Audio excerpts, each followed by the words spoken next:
We watched WWF Raw number 20. Remember how good this show was just like a couple of weeks ago? Last week. What the fuck happened? This was the most nothing happening bullshit show.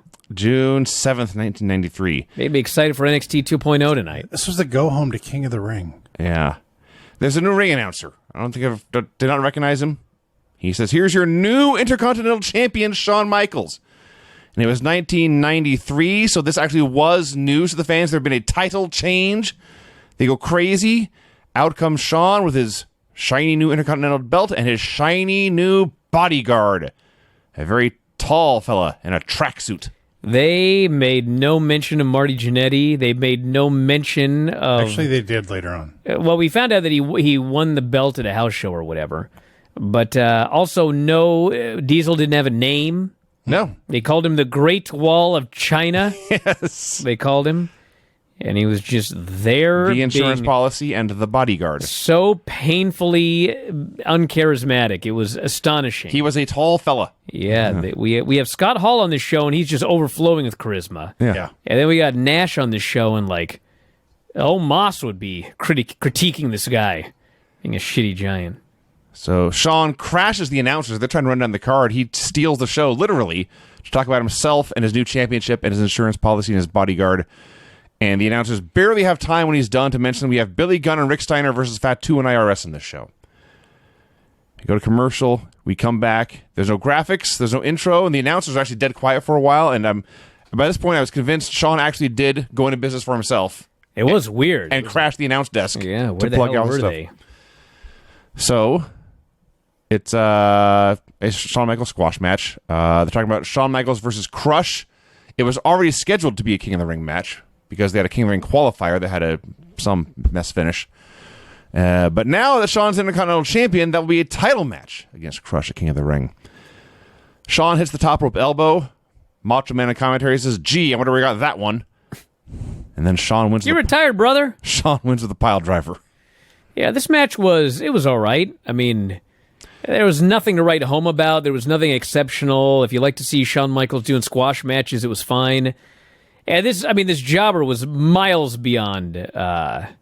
Ross Greenberg. Yeah, Ross Greenberg. Oh, my God, that guy Aptly was named. fucking terrible. His lockup was horrendous. Everything he did was horrendous. He was one horrendous jobber. Harken back to the days of NWA World Championship Wrestling. Oh, there's more to come. Where come. they got guys off the street. Oh, there's more to come on that front. There's one coming up that's... Believe you me, I got a lot to say about that fella. Shawn Michaels had a sweet pile driver, though. Yeah. Man. The very last King of the Ring report.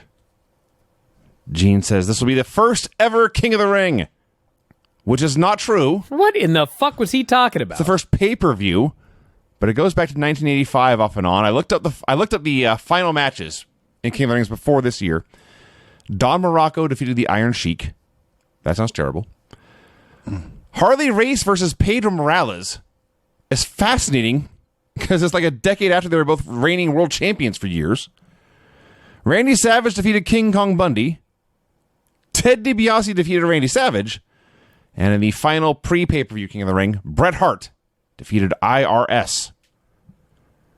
So the rest of the card you know by now. Hulk Hogan versus Yokozuna, the King of the Ring tournament, and Shawn Michaels versus Crush. And then Gene gets an urgent update in his ear. There are developments on your end, Vince McMahon. So Shawn's back. He has taken over the show.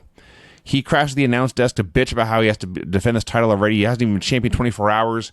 He should be on the beach drinking a blue Hawaiian, not in the ring wrestling a 300-pound Hawaiian. And he promises that he and his Great Wall of China are not backing down. You know, it is one thing for WWE to not acknowledge folks that come in from other promotions, etc. I mean, they didn't mention Vinny Vegas, for example. Or Oz. But, I mean, it's one thing to not Blaster. acknowledge history outside of your own promotion. But to have the balls to say we've never had a fucking King of the Ring before. When we had King Haku and King Harley Race and the Macho King Randy Savage, not all of which actually won the King of the Ring, but it was all built around the idea that there had been a King of the Ring tournament, and there were Kings of the Ring. But goddamn, this is the first ever King of the Ring tournament here, 1993. Adam Bomb versus El Matador. You know, this Adam Bomb, he was part of Chronic. Oh, yeah. His fucking team was horrible. Right. And That was 7 years after this. yeah, Crush was the main determinant of the shittiness of this team. But, Sure. you know, there have been many teams where one of the guys ain't all that good, and his partner's great, and everything works out fine. This Adam Bomb, I don't know what it is, but, like, he was never really good, and he had matches that were horrible, but, like, I don't even know why. He was totally competent in this match. Mm-hmm. He did all of his moves. He looked intimidating. He didn't mess anything up. I mean, he looked like he should have become somebody, but he didn't at all. I have had some of the same thoughts watching Adam Bomb lately. Yeah, like, what happened to this guy? He has a great look. He's huge and scary looking. Mm-hmm. He rarely just outright... He's not Sid, where No. any mistake can happen at any time. But he gets in there with Tito Santana, who is Tito Santana. I've seen a lot of boring wrestling matches. I don't know if I've rarely seen a match that got this boring so quickly. Like, the bell rang and they did nothing, and proceeded to do nothing for a long time. There are some arm bars, and then Adam Bomb takes over, and it's do a move, make a mean face. Do a move, make a mean face.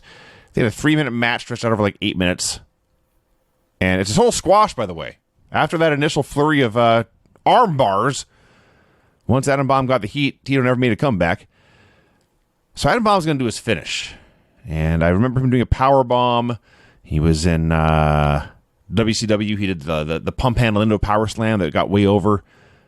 His finish in this match was, he lays Tito out with something. He goes to the apron. I'm like, what are you doing? Are you going to the top rope? What's happening? And as Tito struggles to his feet with his back to Adam Bomb does a slingshot lariat to the back of the head. Slingshot rabbit lariat. Yes. What a weird finish.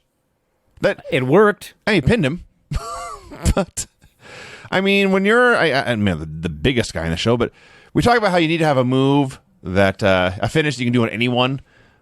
There are not a lot of people on this roster that he was not doing a powerbomb or a pump handle slam to. If he fights Yokozuna, you can't do that move. If he fights Typhoon, you can't do that move. That's about it. So I don't know why he thought this finish was better than the powerbomb, but he did. He might have been able to do it on Typhoon. I saw Shii hit a delayed brainbuster on Jonah. No. Yeah, it's fucking awesome.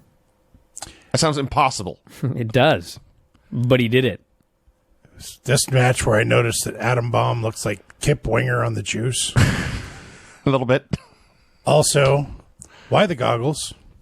If there is a nuclear blast, do you think these goggles are going to help you? The goggles, they I do think, nothing. I think the goggles are something to do with his eyes have been irradiated. He's got the contacts in now. Yes, so I think that lime green contacts or whatever. he probably has some vision issues. Yeah. You know. These are welding goggles. They're not going to help you in a nuclear blast. Actually, they'd help a little bit. I mean, they wouldn't help with, like, death. Right. But if it was really bright, they would help. You see the world burn around you in clear. Oh, Brian loves that. All right, here we go. I remember I used to help my dad build fences, and I put that welding helmet on. You couldn't see anything. No. God. Well, you got to weld to do it. Tatanka. I think my father let me weld. I don't know. Did he? No, of course not. Okay. Kidding me? Tatanka versus Peter Weeks. Yeah. Yeah. Pete Weeks. Yeah. Hey, Weak Peter. I say Weak Peter is a worse name. All right, so I'm laughing at this. Can you imagine at school reading off the list of names? And worse, it's not like, your last name starts with an A, and so everyone laughs, but then they forget about it by the person's name starts with a Z. Yeah. This fucker's guy goes last. Weak Pete? Here. What do you want to be when you grow up? Weak Pete?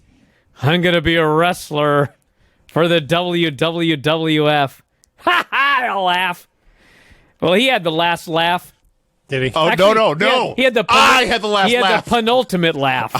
Everyone else had the last laugh. I had the last laugh at the first laugh and many laughs in between watching this match. First of all, his name, as noted, Peter Weeks. Yeah. This is funny. This is undeniably funny, no matter how many times you say it. You think his friends used to mess with him, Peter Reeks? I don't think they needed to mess with a man whose name was Pete Weeks. You just call him Peter Weeks every single time. Yeah. Full name. Stop. You never call him Pete. Never call him Weeks. Never Petey. Hey, Peter Weeks. What are you going to do tonight? I guess Peter's Week would be worse. Or Week Peters. Yes. Week Peters, yeah. Yeah. So I'm beside myself with the name already. Then I look at him. Yeah. Nothing better than the fat wrestler who says, a little overweight, a little flabby, a little chunky. I'm going to get me a singlet. Yeah. But I'm going to make sure the neckline is cut down to the navel so my gut and boobs are still hanging out everywhere. Loving this guy. Then he starts to wrestle. He did? Now, I missed that part. with one exception, there was nothing he did that was like outright botched and horribly wrong. He was out of position or whatever. But everything he did was done badly. He reverses an arm wringer. And when you do an arm wringer, you want to stand up tall and get close to the guy, like you're really cranking on his arm. Peter Weeks grabs this arm wringer. He's bent way over. He is as far away from Tatanka as he can get and still maintain contact. It's so terrible. And then Tatanka decides he's going to take Peter Weeks' cardio machine, have him run all over the place. Mm-hmm. Every time Peter Weeks started to run, I laughed out loud. I rewounded. I laughed out loud again. The first one was like he throws a back elbow in the middle of the ring and then goes hits the ropes. 5 steps to get halfway across the ring. Then he's got to run the ropes and run the other side. And Tatanka's going to do a drop down in the middle.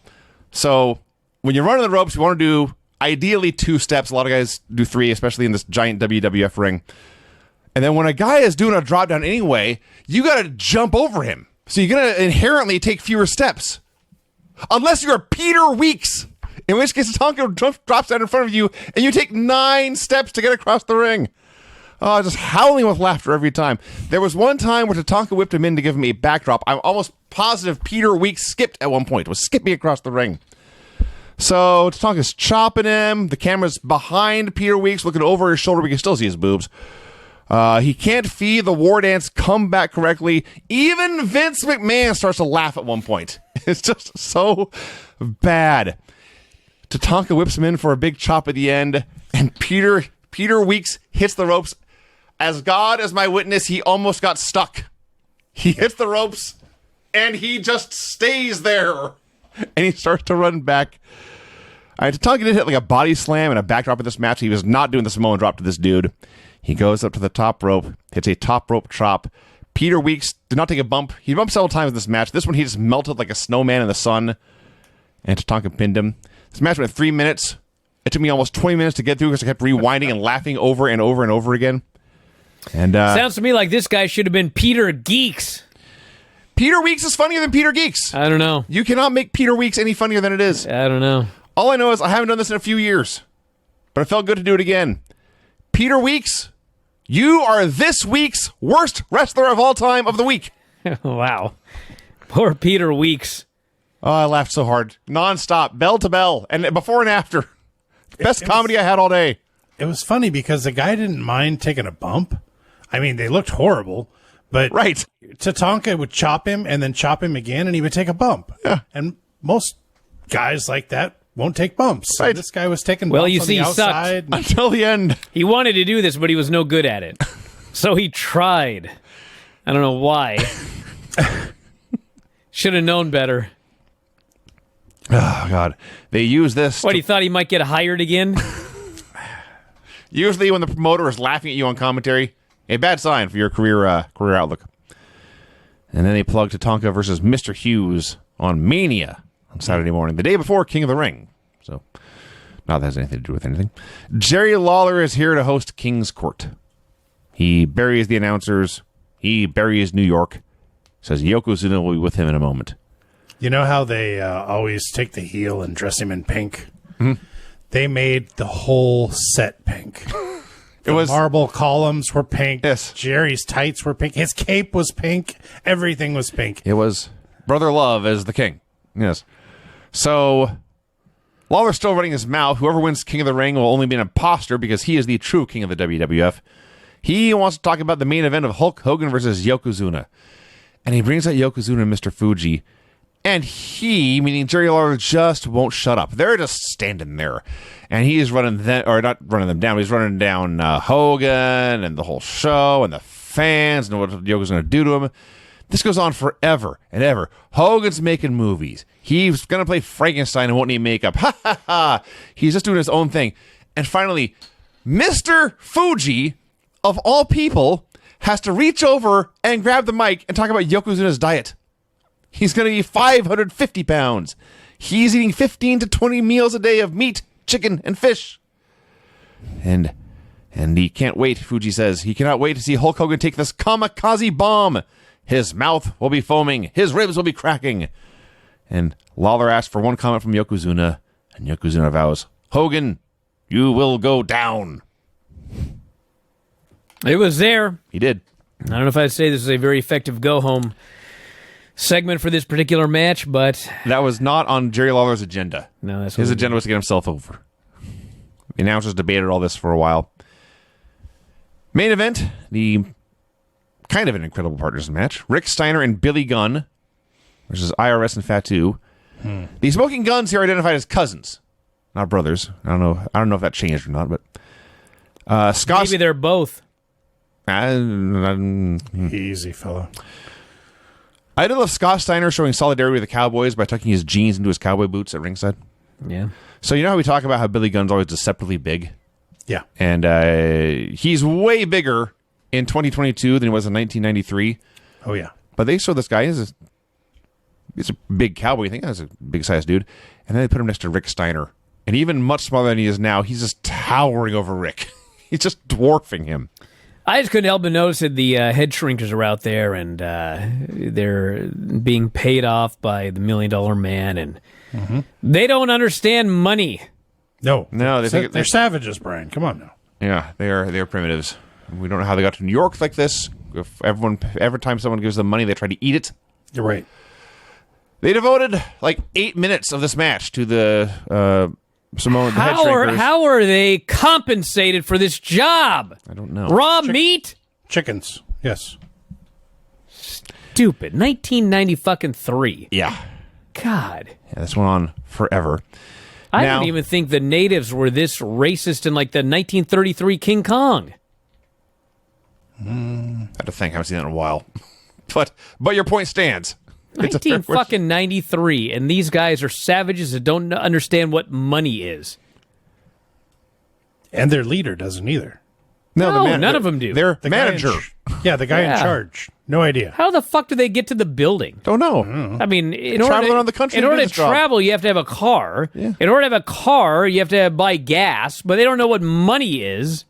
So how do they fucking get from here to there? Boat.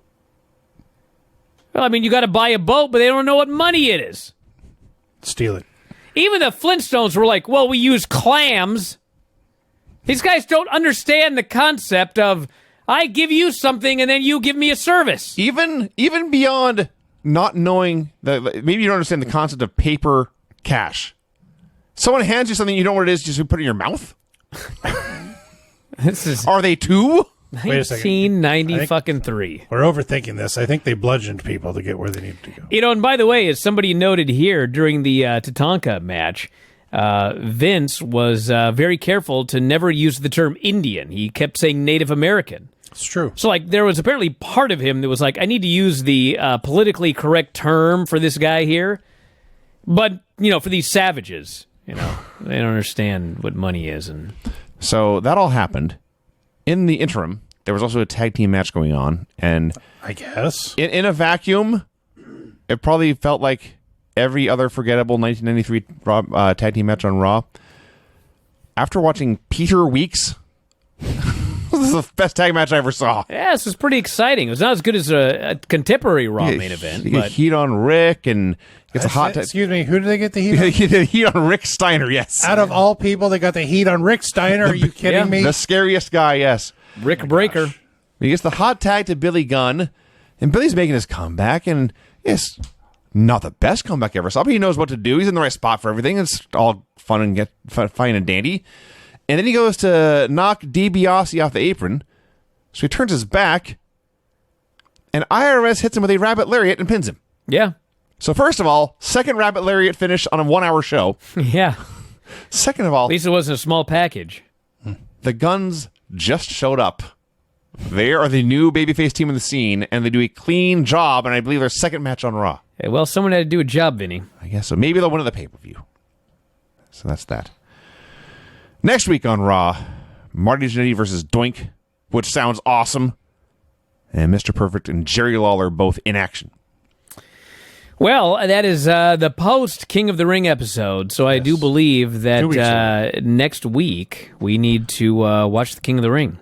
There is also a Razor Ramon promo. He has offered to the kid for another match up to $7,500. Vince says they've been polling the fans on a 900 line, I'm sure. Only 7% of them think Razor will win King of the Ring.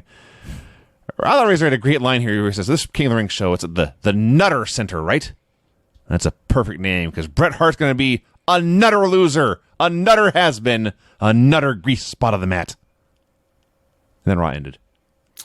So we got 35 plus 20, so that's an hour, plus 18. So it'll take us an hour and 18 minutes to only watch the tournament matches for King of the Ring. We'd be skipping Shawn Michaels versus Crush, which I do not need to see. We would be missing the 8-man tag team match, which the titles, Vinny, are not on the line, so they don't win the tag. I can skip that one. I'm fine with that, yes. We actually probably should watch Yokozuna versus Hulk Hogan. Yeah. It's the end of Hulkamania. And, I would say that you guys don't need to bother watching Lex Luger and Tatanka going to a 15-minute draw. Oh. But it's Lex Luger and Tatanka going for 15 fucking minutes. So if you think we're going to skip that one, think again. So, let's do that next week. That's the tournament matches, the main event. Only the tournament matches and Hulk Hogan and Yokozuna. Done. Which is actually not the main event. The main event is the finals of the King of the Ring. That outranks Hulk Hogan and Yokozuna for the title. Think of them the finishes, yeah. Yeah. All right, well, that's it, everybody. We're going to wrap it up for today. Vinny and I will be back on Thursday, AEW and NXT. I'll be back. There we go, everybody. Where are the rest of you? I'm right here. Right here. Did you all read 5? No. All right. Can I? No, we've got to talk about the fucking King of the Ring. Don't even tell me that this wasn't... That's great. Well, there was a great match in there. There was a few great. It wasn't all great. But we watched all of the tournament matches, and we watched the Hulk Hogan versus Yokozuna match, right? Yes. I did not watch Shawn Michaels and Crush. No. I did not watch that 8-man or whatever that looked like it was about 5 fucking hours long. God damn, was that match long or what? That match you didn't watch? Then they do this long fucking match. Well, I'm skipping on the Apple TV. Like, they got the thing and you can see as you're going what's happening really fast. And I'm like, fuck, I've been fast forwarding for an hour. They're still fucking wrestling. And then they do this insufferably long 8-man, which I can't imagine was any good. And then it's finally time for the main event. And they literally start a match going, I hope we have enough time to show you this whole match. The whole finals of the King of the fucking Ring tournament. They have a curfew. Because it could go long. I'm like, well, what do we have a fucking 8-man for? Anyway, let's get going. All right. Why did I write so much about this show? We watched WWF King of the Ring June 13th, 1993. We open with round 1, Razor Ramon versus Bret the Hitman Hart. And this sets a stage. It's almost a mistake to review these 3 Bret matches separately because they did not take place in a vacuum. They all took place on one show. So he went out to have 3 different matches, but at the same time, there's a common storyline throughout all of them that leads up to the finish of the finals. So they have this match, it's back and forth, until Bret takes that chest-first bump into the turnbuckle. And he's doomed. And Razor's working him over and working much faster here. It's funny, they have a 15-minute time limit, which sounds like a long match here in 2022. But the announcers are pushing, it's only 15 minutes! You gotta hurry! You don't have time! So they're working very, very fast, and Razor goes for the Razor's Edge, but Brett escapes that, turns that into a backslide, and then turns that into a small package. He gets a 2.9999 count. Holy shit, what a fucking near fall that was. These fucking fans went crazy for that small package near fall. And then Razor tries the back superplex, but Brett turns that into a high cross, lands on top. He wins, and Razor loses. And one of my favorite things about this show is when guys lose, they're knocked out of this tournament, they're fucking pissed. Now, Razor's got a whole losing streak gimmick going anyway, so it's icing on top of the cake for him. But he loses this match, and there's no point in attacking Brett. That won't accomplish anything. He lost anyway. He's just disgusted with himself for losing. And Razor was the big scary guy. Brett was the superior, not just the superior technical wrestler, but the superior counter wrestler. He was always several steps ahead of Razor, and that's where he got the win. And it was a very good match. At the same time, they did not blow everything on the opener. Dude, I thought this match was so good. Just an old school, basic, classic style wrestling match. And, you know, it's funny because business was horrible during this period. And, you know, you think of WWF and WWF style and Hulk Hogan and your Earthquakes and your Andres and your Warriors. And there's always kind of that thing where, like, if you want to see real good wrestling, you got to watch, like, WCW or Japanese pro wrestling or All Japan or whatever. But the fact of the matter is, there were people in there that could fucking work. And when they got in there together, the matches were fucking awesome, as we were going to see with Mr. Perfect and Bret Hart coming up. But even this one here was just, there was nothing flashy. There was nothing special. Like, the high spots, nowadays the high spots are just done so fast. Like, have you ever watched Phoenix do a high spot? It's just like boom, boom, boom, boom, boom. It's so fast you can barely tell what's going on. But their high spots were like, you know, I don't know if it was, I would think it was this match. Was this the one where they're fighting for the backslide and Brett walks up the ropes and Yep. flips? So yeah, like, that was so fucking slow. Because the idea was you're gonna understand what Brett was doing in the reversal. He was gonna get the backslide, but instead he walks up the ropes real slow. He slowly rolls over the back. He slowly hooks the guy for the small. And these fans fucking bought this small package. And I just thought this was a great match. I also thought it was a great match. The fans were on Razor from the get-go, chanting 1, 2, 3. Of course, next week we'll be reviewing whether or not Kid accept his $7,500 offer to wrestle him again.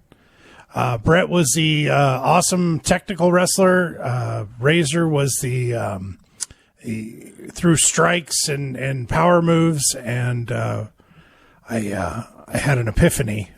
Brett is awesome. The fuck kind of... Let me write that fucking down. Yeah, I know. I was being facetious, but this is probably the best 3 matches a guy could ever have on this show. He was the man on this show. Who was not the man was Giant Gonzalez. He's not on the show, but we saw an angle where Undertaker and Giant Gonzalez are brawling in the corner. And Undertaker, even though he's winning the brawl, his focus is so focused in on the Giant, he doesn't notice Mr. Hughes is murdering Paul Bearer behind him and stealing the urn. And then Mr. Hughes goes to hit the Undertaker with his urn, and he hits him so hard, he drops the urn, and it falls out of the ring. And Harvey has to go fetch it for him, so he hit him a second time. The Giant, meanwhile, just leaves. Just walks away. His time is done. So, King of the Ring match, Mr. Perfect versus Mr. Hughes. You know what's funny is I have never seen much in old Mr. Hughes. And I should note that they had a monstrously botched spot in this match. I think Mr. Hughes was going for a power slam. Or a spine buster. Or something. It may not even have been his fault. It might have been Perfect going on the wrong side. But one way or the other, they just totally fucked it up and fell down. But, with that said, Mr. Hughes did some cool shit at the beginning of this move. match. This fucking guy hit those ropes so fast. Yes. And they had a couple of high spots where I thought, God damn, this might actually end up being a good match. It didn't, but it showed flashes. He had potential. Yes, of which brilliance. he never, ever realized. No. So the key of this match is, in the middle of it, in addition to wrestling 3 times in this show, spoiler, Brett has to also do some promos. So he's doing an inset promo. He's going to face the winner of this match, and they ask him, who would you rather face, Mr. Hughes or Mr. Perfect? And Brett thinks about it, and he says, well, Mr. Hughes has a lot of power, hits very hard, is a strong man. Mr. Perfect has the stamina. I would rather face the stamina. I'd rather face Mr. Perfect. Also, I like him better. And he said this in a completely, it was as complimentary as it could possibly be, where he's saying, I'd rather face that one person. Now, at the exact moment when Brett says that he'd rather wrestle Mr. Perfect, that was when Mr. Hughes fucked up a spine buster. So, like, I wonder if he was watching. So they're doing this match, and Mr. Perfect starts his comeback. Mr. Perfect starts his comeback, and Hughes grabs the Undertaker's urn and hits him with it and is disqualified. Well, that sucked. That's one guy that didn't really get mad about losing that tournament match now, isn't it, Vinny? He didn't get 2 Fs, no. God, that stupid fucking bullshit finish. It's amazing, too, when you look at this tournament, because it's like, they had no problem beating Razor Ramon. They had no problem beating Bam Bam Bigelow. They had no problem beating Mr. Perfect. But goddamn, we got to protect that fucking Mr. Hughes. Well, because he's facing the Undertaker. Yes. Well, maybe he should have been in the fucking tournament then. Yeah, this is easily the best Mr. Hughes match I think I've ever seen. And it wasn't the best. I mean, probably, but yeah. I couldn't believe how fast he was moving. It was incredible. He was athletic. He was not a good wrestler. Mr. Hughes impressed He would kill me. it at the NXT Combine. All right, Bam Bam Bigelow versus Hacksaw Duggan. Are you going to recap the interview with Gene, Bret Hart, and Mr. Perfect? When we get to it, yeah. Okay, all right. Yeah. So what I got out of this match is we talk about how guys are big in terms of height and weight, but sometimes guys are just big. And it's Bam Bam Bigelow and Hacksaw Duggan. And they're about the same height. And if you really look at it, Bam Bam's like 100 pounds bigger. But Hacksaw is just a giant man. His head is so huge. His hands I'm are not so sure huge. that Bam Bam's 100 pounds bigger, dude. I mean, I think it's a lot closer than you think because It might be. fucking Hacksaw is huge. Well, here's the thing, too. I'm going to bring up myself, for example. Okay?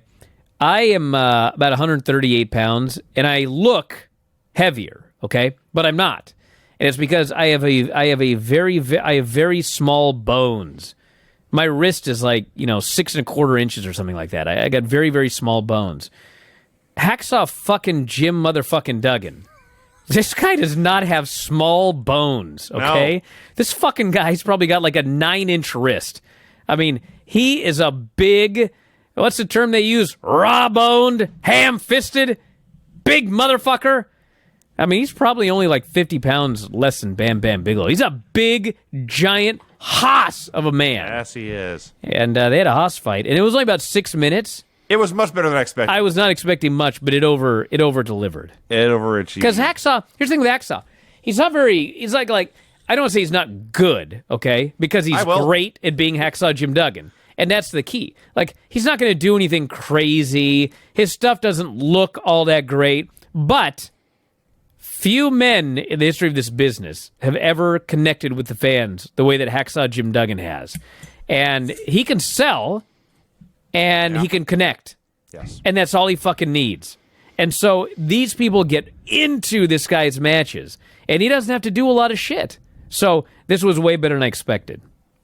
By the way, I just measured 8 3/4. Your wrist, right? Oh, yeah. Of course, Okay, my wrist. good. No, Vinny, it's cock. Oh, Brian. Measured his dick on the air. Of course he's talking about his wrist. I guess, see, the camera's only shooting from the sternum up. You can measure anything down there. So it's Bam Bam Bigelow versus Hacksaw Duggan.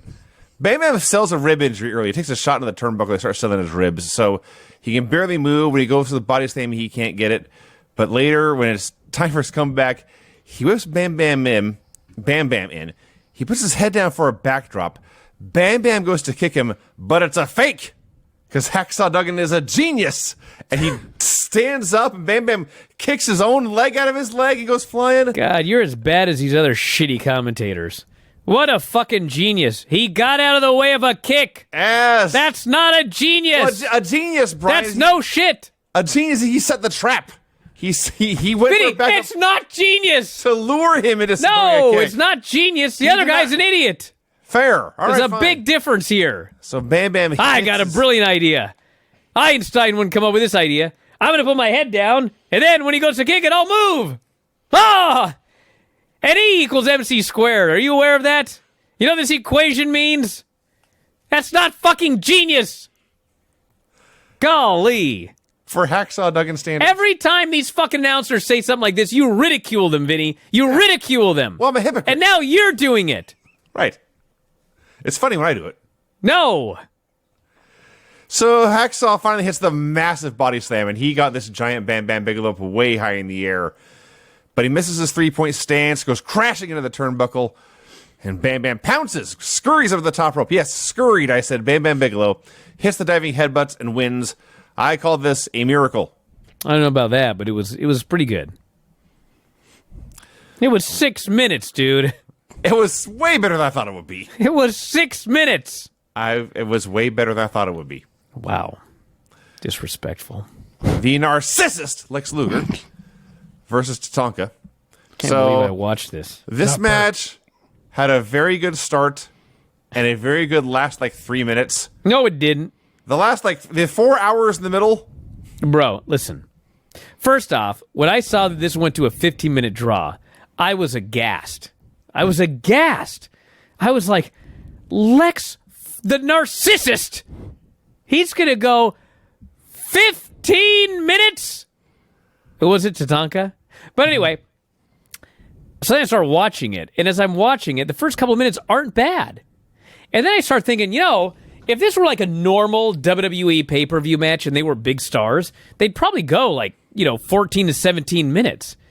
You hear draw, and I think your brain thinks, God, they went fucking 30 minutes or whatever. But they really only went 15 minutes. Now, with that said, they did not need to go 15 minutes. And I know you think that the last couple of minutes were good, Vinny. And, I mean, there was some action. Something happened. Okay? That's an upgrade. But the fucking last 3 minutes of this match. So, Tatanka does some stuff early. Bobby Heenan's just, boy, he's on... Yeah. He's out of control with these Indian references. And then Tatanka gets cut off. And he gets cut off until the 11-minute mark, okay? There's 4 minutes left in the match. Tatanka begins making a comeback. And for about 1 minute, he hits a bunch of moves for near falls, okay? And then for the final 3 minutes, Lex Luger just beat his ass. Lex Luger just hits him with move after move after move after move. And then they're like, there's 1 minute left. And I'm thinking, okay, well, high time old Tatanka here got a couple of near falls on Lex here as the time limit expires. No! Lex hits him with another move. And he hits him with another move. And he hits him with another move. And I'm thinking, Tatanka's got to hit one fucking move, and the time limit expires to the rest. Nope. Lex hits him with another fucking move. And then Lex just starts fucking walking around the ring, and then all of a sudden you hear ding, ding, ding, ding, ding. I was like, that is the shittiest fucking draw I ever saw. There was no drama. All right. None. No. There was no, oh man, the babyface. Nope. It was just like, thank God the bell rang. Luger was going to kill this guy. He was saved by the bell. God. Then Lex is all mad, and the announcers are like, it's your fault, dummy. Well, you had him down. Why don't you cover him? What are you walking around for? And I'm thinking, wow. I hope Tatanka doesn't listen to the commentary. They sure buried him. The guy's practically dead. Why aren't you covering him, you dummy? Yeah, they really got Tatanka over here. Fuck. This match sucked. It did. Thank you. The the very first part of the match, Lex is out first, and he's got this full-length mirror.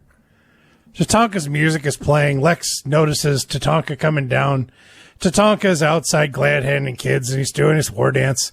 And Lex goes back to flexing in front of the mirror because he is a narcissist. Narcissist! Got to put the pronunciation right. And Tatanka sneaks into the ring, gets behind the mirror, and hits Lex Luger with the mirror by pushing it over.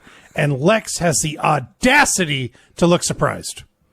It's actually even better than that because somewhere in here, as Tatanka is just being Tatanka, he's minding his own business, just as you noted, high-fiving kids or whatever. But Lex jumps him and the bell rings. So Lex started the fight. Yes. Roughed him up a little bit, then threw him out of the ring, and the bell rang. So even though Lex started the fight and the match had begun, he took his eye completely off the ball and went back to flexing in the mirror. And so when Tatanka pushes the mirror over onto him, Lex had it coming. That part was great. And then, like the middle 10 minutes of this, there is a point where Lex has a chin lock. I swear to God, it's like 3 minutes. And Bobby Heenan begins to sarcastically chant, "Yes, yes, a chin lock. You got him." So, yeah, thumbs down for that one. Now we get to Mean Gene. Okay, so they had the Bret Hart insert where Bret is asked who you would like to wrestle tonight. And he's just as nice as can be. And he points out he wants to face Perfect because he's a great athlete and a great wrestler, and he likes the guy. So Mean Gene starts by throwing Bret under the bus. Oh, yeah. He's like, so Bret, earlier you said that you'd prefer to face Mr. Perfect. Is that because you think that he would be an easier road? And now Mr. Perfect is like, what the fuck did this guy say that for? And then, Bret's caught off guard. And Bret's great here because he starts mumbling and he's like tripping over his own words and acting all nervous. And, oh, fuck, I did say that, but that's not what I meant. So then Gene's like, what do you mean that's not what you meant? That's what you said. You said that Mr. Hughes was strong and powerful. Are you saying that Mr. Perfect would be easier? And now Perfect's like, yeah, what's that all about? And so Bret and Mr. Perfect start getting in a fucking argument. And then Gene goes, guys, please. I'm like, you started this, you shithead. Oh, that's what you fucking sowed these seeds. Then you make them mad at each other. And now you blame them. That's why Gene is awesome. Golly. We need more stuff like this, but unfortunately there's no Gene. There's no Genes, but, he's great at his job, but in his storyline, what a dick. Absolutely. He was a complete dick. That's his job. His job is to ask questions and be an unbiased announcer or whatever. He's stirring shit up. He's lying. So even when he tries to move on, and for those of you who are not video subscribers, I'm doing quotes with my fingers. When Gene tries to move on, he says, "Now it's true that you're both second generation wrestlers. Did your fathers ever fight?" God, what a troll. And Bret says, "Yeah, my dad always won." And now Perfect's even more outraged. "My dad beat your dad," he says, "and I owe you one for SummerSlam last year." She goes, "Your dad never beat my dad." "Yes, I owe you one for SummerSlam. I'll do whatever I have to win tonight, because I'm a winner." There's a pause. And Bret just says under his breath, "You weren't at SummerSlam." Perfect goes to fake a handshake, and Bret goes to accept. Perfect says, "I gotcha, get out there, I'll kick your ass." This was so awesome. Dude, it was awesome, but god damn, what a dick that Gene was. I was disgusted. When Gene was a little kid, he'd put insects in a jar and shake them up so they could fight. Wow. I mean, I see your point. Bret Hart versus Mr. Perfect. I got to say one thing before you recap it. So their match at SummerSlam was actually 2 years earlier. It was SummerSlam 1991. Right. And that goddamn fucking match, when I was a kid, I'll never forget it. And I remember on whatever the show was, the Monday before the pay-per-view, Mr. Perfect came out and his back was all fucked up. But and he I think he just beat a jobber immediately because his back was bothering him. And he just he was there with Coach, and he cut a promo, and he just goes, "This will be the greatest match in WWF history." And I was so fucking excited. And I waited all goddamn week. And then they had that match at SummerSlam, and I just remember I must have watched that match 1,000 fucking times. I absolutely loved that match. And I can't remember, like, all off the top of my head, like, at this moment, but I'm positive if we started playing it right now, I'd know every move before it happened. I watched the match so many times. So then they had this match in the King of the Ring.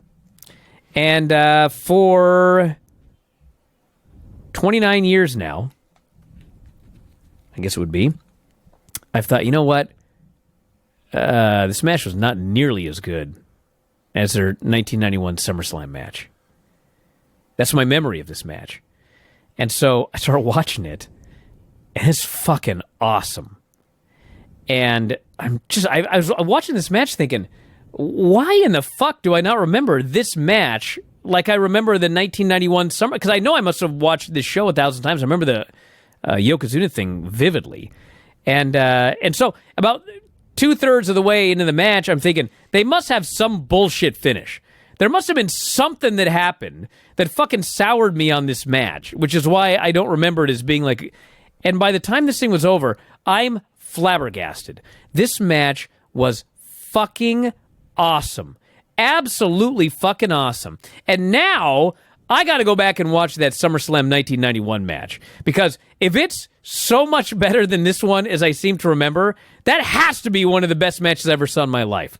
Because this was unbelievable, this match with Mr. Perfect and Bret Hart.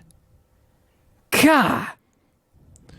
So they had, here in 1993, they basically went out and had a Dynamite match. Maybe a little slower pace than most of them, but not much. No. Dude, they were doing headlock takeovers.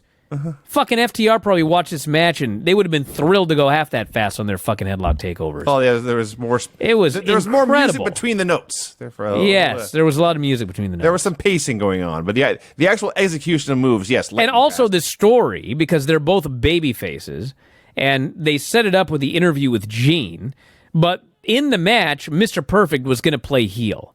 And so they worked it in such a way where he subtly started doing heel stuff. There was a hair pull here, a hair pull there. And you know, by the end, he was working total heel. And then when the match is over, he swung back again. But they had to tell that story in the middle of the match as well. Why Mr. Perfect played the heel role in this match. So the key spot, I think, is when Bret gets thrown outside. And as you know, Perfect is a babyface, so he used to hold the ropes open for him. And Bret starts to climb back in. And Perfect doesn't go so far as like kick the ropes into his dick or anything, but he doesn't let Bret get all the way in before he kicks him in the gut and takes over. And he's doing, I wouldn't say he's cheating. I don't call him choking or eye gouging or biting, but he's using closed fist punches. He's stomping him in the corner a lot. It's an ugly fight for sure. And it is not just a technical battle, but it's super intense, back and forth the whole way. Bret takes 1,000 bumps into the corners, and he won't stay down. It's funny because they go like, I think it's a 30-minute time limit. Probably went 15 minutes the whole match. But they go like 10 minutes super fast, and like 10 minutes in, Bret hits a superplex, and they begin to trade long submission spots. Bret gets a figure four for a minute. Perfect gets a sleeper for a minute. And they start trading elbows, and Bret hits a European uppercut with Macho Man calls a lifter. Look at that lifter he hit. He was super excited about that. And they go to do a suplex. They're near the ropes. And remember on Rampage when Swerve suplexed Darby, and we're like watching this move, and we thought they would do things safer than what they actually did. And this was not as dangerous as that, but they did a suplex from the ring over the ropes to the floor. They both fell out. It was scary as hell. They slowly make their way back into the ring where Mr. Perfect is selling his leg, but he's playing possum. It is a trap. And so he tries to small package Bret, but you can't outsmart the master. You can't out-counter wrestle the best counter wrestler in the world. Bret reverses the small package. He was still 2 steps ahead of Mr. Perfect, and Bret wins again. Dude, there was a spot in this match where Mr. Perfect stomps on Bret Hart's fingers. And, you know, Bobby Heenan used to manage Mr. Perfect, and then they split up and everything like that. And so, you know, Bobby he's even though Mr. Perfect is playing heel, Bobby's role is to still dislike Mr. Perfect. But because of the story they're telling, there's certain things that Mr. Perfect does that Bobby approves of because he's a horrible person. So he stomps on Brett's fingers, which, by the way, plays into the main event because Brett comes out with his fingers taped for the main event. And Bobby Heenan goes, "See, that's one of those things that I taught Mr. Perfect. I taught him this psychology." And there's deathly silence for a moment. And then Jim Ross, and then I think it was Randy Savage first goes, "I'm not even going to dignify that with a response." And they all move on. And it's funny because it was great psychology, but the term psychology is only used if it's fake. Because stomping on a man's fingers is not psychology. No. It's an offensive maneuver to fuck his fingers up. If your psychologist stomps in your fingers, you should change doctors immediately. Yes, but I thought that was awesome. And Bret Hart, if you watch all of his matches and the story of this tournament, everything from his first match with Razor, the inset interview he does, the interview leading to the argument with Mr. Perfect, the match with Mr. Perfect, which is a babyface match, but Mr. Perfect ends up working heel and stomps on his fingers, leading to Bret doing an 18-minute second match, 12-minute or whatever the first match was. So he's going into the main event having already wrestled for 30 minutes. Meanwhile, the big giant, Bam Bam Bigelow, had a 6-minute match and then a bye to the finals. And then, as much as we can talk about the main event in a minute, but the whole story of Bret's whole tournament, Bret was unbelievable on this show. This was like a one-night performance of a lifetime for Bret Hart. Mm-hmm. But when this match was over, between the interview that Perfect did, the job Perfect did, essentially turning heel in the match, and then turning back babyface after the match, his work, his facial expressions, his reaction to his loss, this was the fucking Mr. Perfect show, this match right here. He was the star of this match. And that's not to take anything away from Bret, because he was fucking awesome as well. But this was very much one of the best performances I ever saw out of Mr. Perfect, was this segment here, this match in the tournament. He was awesome. That's very high praise. This match was awesome. Completely different than the first match that he had with Razor. That was a more of a technical match with Razor, even though Razor was the brawler. He gets in there with Perfect, who's more his size and speed, and they just have a fight. And it was a great fight with some wrestling moves sprinkled in here and there. The suplex out of the ring, Perfect smashed his back on the ring apron. That did not look fun. But this was a great match and easily the best thing I've seen all week. So you did not watch I didn't get a chance. Tanahashi and Ishii? I did not get a chance. Because that was better than this match. It was awfully, in a totally different way. Yes, it was one of my favorite matches I've ever seen in my fucking life, the more I think about it. It was pretty spectacular. I will just summarize it here, Craig. Imagine Tanahashi trying to out Ishii. And the other way around. And the other way around, yes. Yes. And they both succeeded to a degree. Yes. God damn, that match was awesome. It was pretty dang great. We have a Hulk Hogan promo, and I was curious about all this. This is, in hindsight, this was Hulk Hogan's last show with this company in a decade. Mm-hmm. And there's a screw. All I remembered is there is a screwy finish in the actual match, and it seemed like they were. My memory was, having not seen the show now in several decades, that they just went all out to protect Hogan, probably thinking they would do a rematch down the line. No. And of course, that was not to be. No, Hulk Hogan came out here, and from the second he appears to the second he ends, his job is to lay the groundwork for what Yokozuna is going to do next. Hulk Hogan thought he was going to go to Hollywood and never wrestle again. That's clear, or at least not for a long, long time.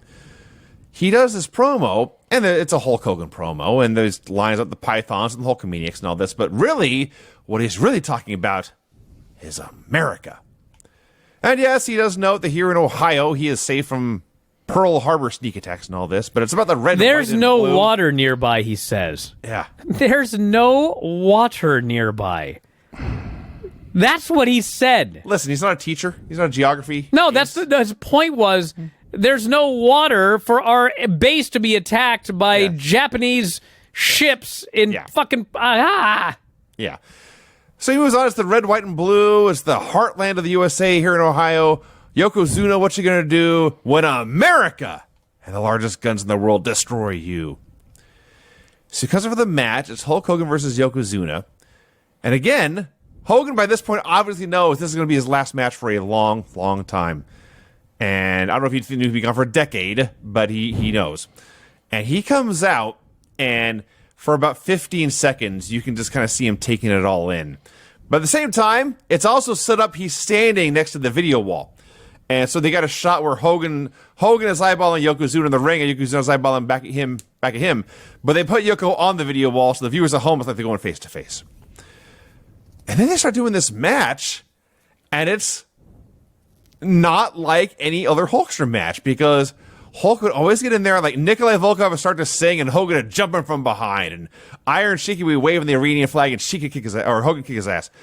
Yoko starts to do that whole sumo ceremony, and Hogan is standing back in the corner, and he is scared.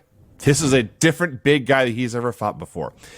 They keep locking up, and Hulk gets shoved down. He keeps going to Jimmy Hart for advice. He doesn't know what to do. And Yoko eventually just takes over and dominates him. Just beats him up. Beats him and beats him and beats him. There's a couple of failed body slams, but Hogan, this is the one giant Hogan was never able to slam. And Hogan gets some flurries of offense, and it's a series of clotheslines or a series of boosts, but Yokozuna never ever goes down. The only time Yoko does go down is like when he misses a splash or misses an elbow or misses a corner charge or whatever. And even when it gets to the point in the match where Hogan will be making his comeback, he's hitting the ropes and he's hitting Yokozuna and he goes down. We've never seen Hulk this vulnerable before. Finally, Yoko hits the Uranagi. Hulk kicks out and hulks up. The place is going crazy. The place thinks they know what's going to happen. But Hulk goes 3 punches. Big boot, Yoko won't go down. Tries it again. 3 punches, big boot, Yoko won't go down. A third time, 3 punches, big boot, Yokozuna finally goes down. Hulk drops the big leg on him, and Yokozuna kicks out at 2. I was in the building when Brock Lesnar pinned The Undertaker. It was similar to what happened in this crowd when Yokozuna kicked out of the leg drop. The air just gets sucked out. They can't believe what they've seen. Now, at this point, something very screwy happens. Fuji takes the ref or whatever. There's a bunch of cameramen at ringside. Some guy dressed like Jimmy Valiant. It's bizarre. Bro, here's the thing. They actually had, and they did this for WrestleMania 2. They had all the photographers around ringside. And the story was they're Japanese photographers for the newspapers in Japan. And, I mean, to me, it's like you should have got one of them and give him the gimmick camera, and do this like it's a shoot, because the way it was done, this guy he was in this preposterous disguise, and I guess they did do a segment afterwards where Fuji was like, "Camera, what are you talking about?" So I guess we're supposed to believe that he hired this guy to flash Hogan with the exploding camera, but it was like so hokey that it was just begging for some sort of follow-up.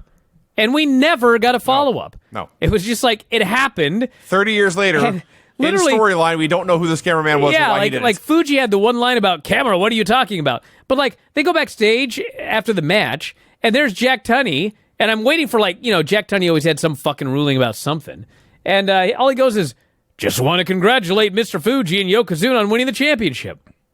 I'm like, what about the exploding camera and the guy dressed up like Jimmy Valiant? What the fuck was that all about? So no follow-up.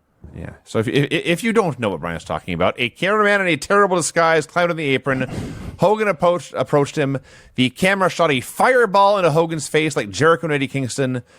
And Hogan is blinded. Yoko hits not the Mongolian chop, the double throat chop there, which I just hit my mic. And Hulk goes down, and Yoko drops the Hulkbuster leg on him, pins him with his own move. He is once again WWF champion. And there was a screwy finish, but for 10 minutes, Yokozuna kicked Hulk Hogan's ass, and then he beat him. And then after the match, dropped with the bonsai drop just for good measure.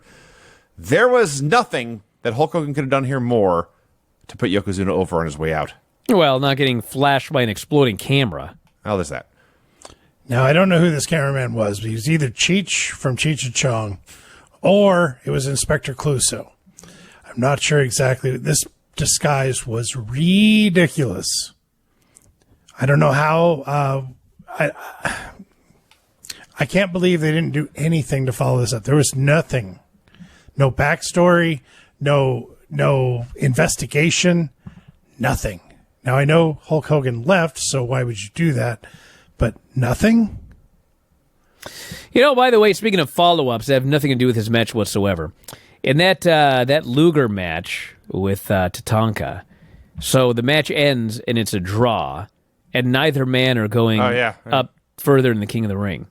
So Luger, not Tatanka, Luger grabs the mic, and he says, "Damn it, I came here to win this King of the Ring, and I'm not leaving without winning. And so therefore I want 5 more minutes." And the fucking place goes crazy. They start cheering Luger.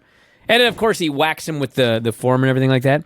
But I think that was like the first tease of Luger going babyface, which is going to happen very, very soon. Very soon. Because we got the Lex Express right around the corner. Yes. But yes, no follow-up to Jimmy Valiant. Zilch. A very quick Bam Bam Bigelow promo. He's fresh as a daisy. He's got business to take care of. He's going to get the job done. So it's Bret Hart versus Bam Bam. Bam Bam is, in fact, fresh as a daisy. Bret comes out. He's already sweating before the match starts. You know, I got to say one thing before you recap the match. The story of this match was perfect. Bam Bam Bigelow is fresh as a daisy. Bret Hart is fucking a beaten man. 30 minutes already, broken fingers, exhausted. And they did the exact match that they should have done to tell this story. But motherfucker, I was so bored. I was so torn by this match because it was like exactly what they should have done. But goddamn, Bigelow is just hugging this guy for fucking hours. And I think part of it is I saw Bret have a great match with Scott Hall, Razor Ramon, a fucking great match with Mr. Perfect. And now he's just out here getting hugged and hugged and hugged. I'm like, how fucking long? And they finally do the big stuff at the end, and it got good at the end, but it was, I don't know. I was very torn by this match. This is the exact match they should have done, but this shouldn't have been a quote-unquote main event. But you couldn't have put the Hulk Hogan match on last because the fans wouldn't have gone home happy. They're really in a bind. But technically, there was nothing wrong with the match. But I'm kind of with you, Brian. It got sleepy in there. Wow. Well, I liked it a lot more than you guys did. I didn't hate it. I didn't hate it by any means. It certainly was not as good as the Mr. Perfect match. It was probably not as good as the Razor match, that was so totally different it's hard to compare. It was Bret Hart hits this ring. He's already wrestled a half hour. He's got to win quick or he's screwed. He gets about 20 seconds of offense, and he's cut off, and he's done. And when he's cut off, he does not get more offense for like 15 minutes. So Bam Bam beats him, and beats him, and beats him, and beats him, and beats him.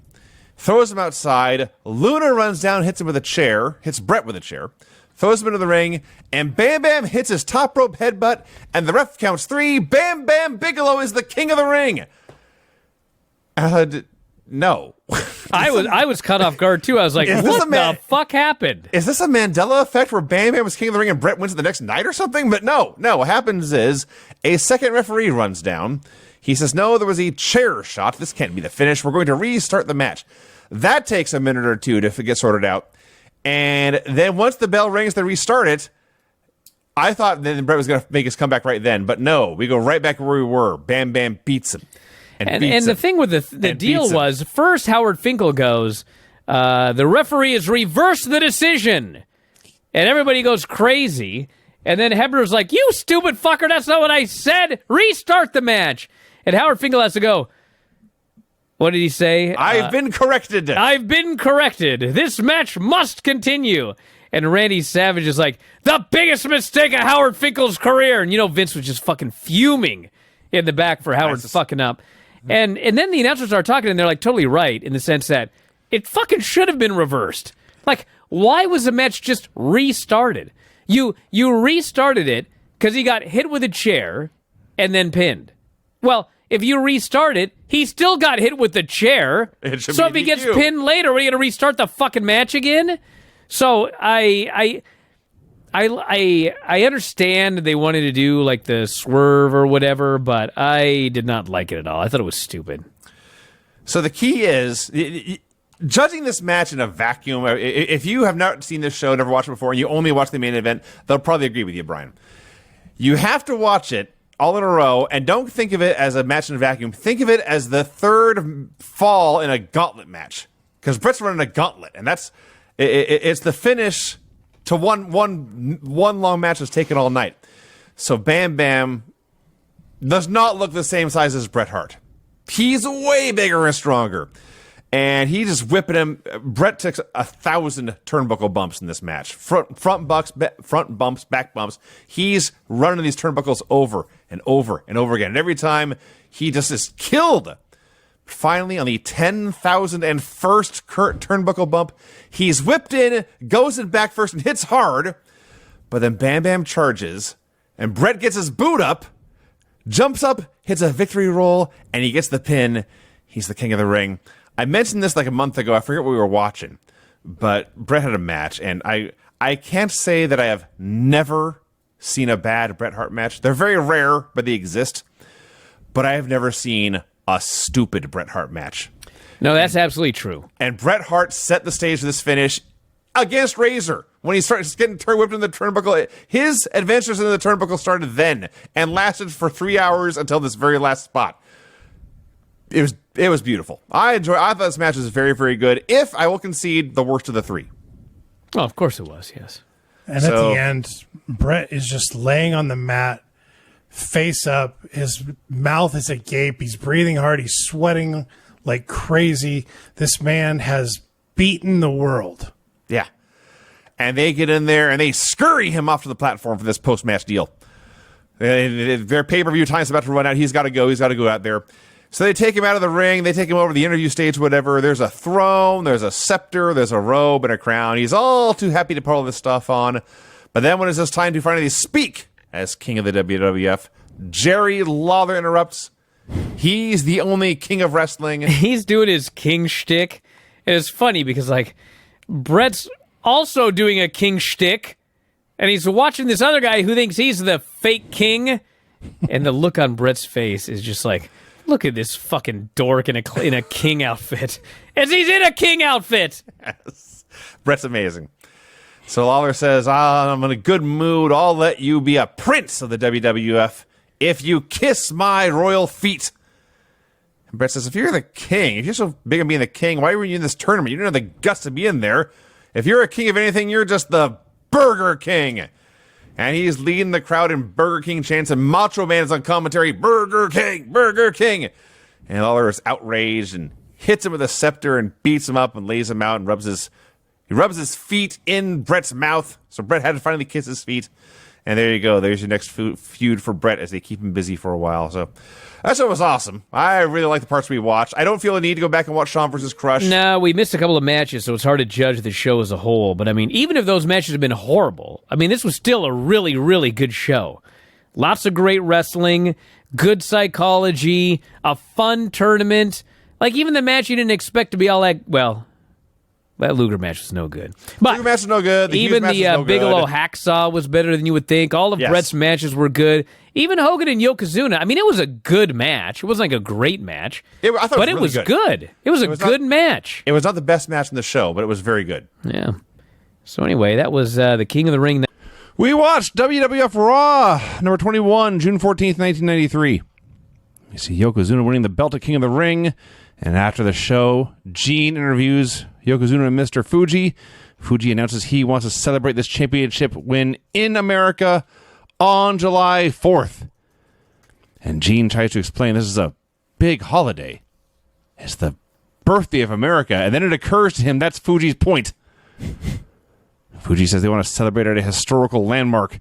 And in case you are confused, Gene outright says, you just want to desecrate an American landmark. And Mr. Fuji cackles. Where the hell did this take place? The show? No, the July 4th thing. The USS Intrepid. A boat. A large boat. When I was thinking of a historical landmark, I don't think I would have thought of the USS Intrepid. I thought like the Lincoln Memorial. Somewhere like that. They're building this thing up. I'm sure the boat was famous for something. I'm sure it was a famous boat, but I mean, when you mention a historical landmark, that's not the first thing that people are going to think of. The USS Intrepid.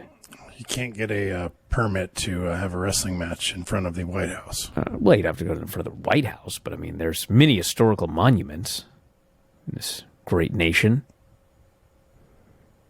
Well, she survived. They called boat she. Survived several torpedo attacks, hit by 4 different Japanese aircraft, and never sank. That's the Intrepid. Well, I mean, clearly didn't sink. Well, they were on it. You got me there. Let's see, where do we go? Mr. Perfect versus L.A. Gore.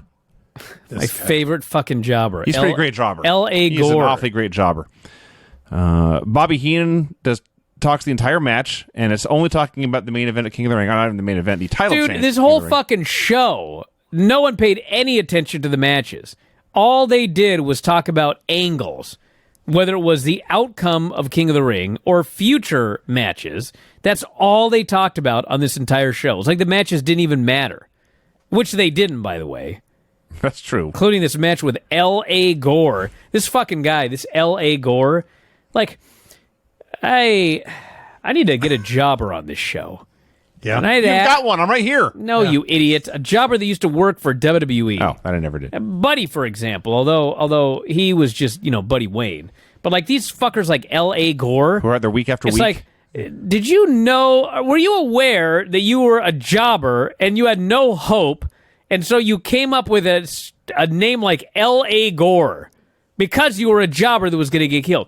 Or did you wake up one night and go, I want to be a wrestler. I'm going to be the world champion someday. I'm going to call myself L.A. Gore. Which, by the way, not one fucking name in that contest in the last 2 weeks was as good as L.A. Gore. What is an L.A. Gore? You still have Justin Credible's phone number? He's been on a lot of these. He was on tonight. He was on the show somewhere, yeah. Yes. Yep. So, as we noticed several times, you can't backdrop Mr. Perfect, just like you can't powerbomb Kidman. Kidman will turn every powerbomb into a facebuster. Mr. Perfect will turn every backdrop into the perfect plex and pin you. And that's what happened here. Which means that L.A. Gore actually got some offense on Mr. Perfect. He certainly did. To fire him off to attempt a backdrop. Yeah. This may have been the best match on the show. What? No. What was better? Get out of here. Jannetty and Doink. What? We'll talk about it. Vince interviews Razor Ramon, and Razor comes out from backstage with a giant bag of money over his shoulder. And I am begging, bro, please, it was a bag. Please have a giant dollar sign on the bag. Yes. And it did. Actually, it didn't. It had a S with a like a dot, like an eye, over and under. It's like, if you're going to bother to put an insignia on the fucking bag, you can't actually do a dollar sign. It has to be a gimmick dollar sign. But it was a bag with a gimmick dollar sign on it, filled with allegedly $10,000. $10,000. Because if you need $10,000, what you do is you get a fucking bag, yeah, and you put a dollar sign on it. Mm-hmm. You go to the bank. You ask for $10,000. You put it in the bag. Well, and you leave the bank. I presume they have the bags all packed up and ready. You go to the bank and you write yourself a check there for 10 grand or withdrawal stuff for 10 grand, and they go into the vault and come out with a bag of money. No, Vinny. I have gone to the bank before. Okay. I have not got out $10,000. I was going to say. But I've got out multiple thousands of dollars. And I forget why. I had something where I needed multiple thousands of dollars. You needed a rematch with somebody, clearly. I don't know what it was. But they did not get a fucking cloth bag. They were like, would you like an envelope? And I said yes. Well, you need a more fun bank. And they put it in the end. No, Vinny, you don't understand. Do you know anything about anything? You're going to tell me that you're going to walk into a bank, okay? And then you're going to walk out of the bank with a giant bag with a $sign on it, and you're going to just traipse through the parking lot with this fucking thing over your shoulder. How many steps are you going to get outside that bank before you get your ass kicked? Well, you put in a fucking envelope and you hide it. Well, yeah, because I'm a geek. No one's messing with Razor Ramon. I don't care how much money he has on. Bro, this is ridiculous. Well, if cartoons have taught me anything, when Yosemite Sam goes to rob a bank, they always give him the bag with the $sign on it, so everybody knows that guy's got stolen money. Not to mention, I don't know if you guys know anything about money. Clearly, Vinny doesn't. Yeah, not really, actually. But if you go to the fucking bank and you ask for $10,000, they're not going to ask if you want it in ones. No. They're going to give you $100 bills. That's a stack about this big. What do you need a giant pillowcase-sized bag for? To show everyone your giant bag of money. Fucking, I liked it, but it was ridiculous. That's the point. Yes. That is the point, Brian. $10,000 in a fucking... So Vince goes out of his way to start a 1, 2, 3 chant and then says, "This must be very frustrating for you." What an asshole Vince is. Yeah, these fuckers, him and Gene, they just fucking egg on the heels. So Razor pleads with Stickman, help your family, help yourself, come out in front of all your fans, and I'll show you what should have happened last time. So Razor offered him $7,500 like 2 weeks ago before the King of the Ring.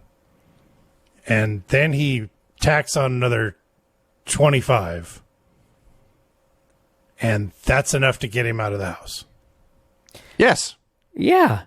Okay. I mean, bro, what are you talking about? Dude, it's $10,000. Yeah, this is 1992. This kid's just a fucking kid. He lives with his fucking parents. I'm saying He's offered $10,000 for a match, which, by the way, he took for $100 6 weeks ago and won. When you really think about this storyline, it's like, why isn't he taking this match? He beat the guy last time for $100. Now he's going to do the same match. Because he knows he got lucky last time. He didn't get lucky. He beat him with a moonsault. He doesn't think he can do it again. Well, he needs some confidence. My point is, $10,000 is not that much more than $7,500.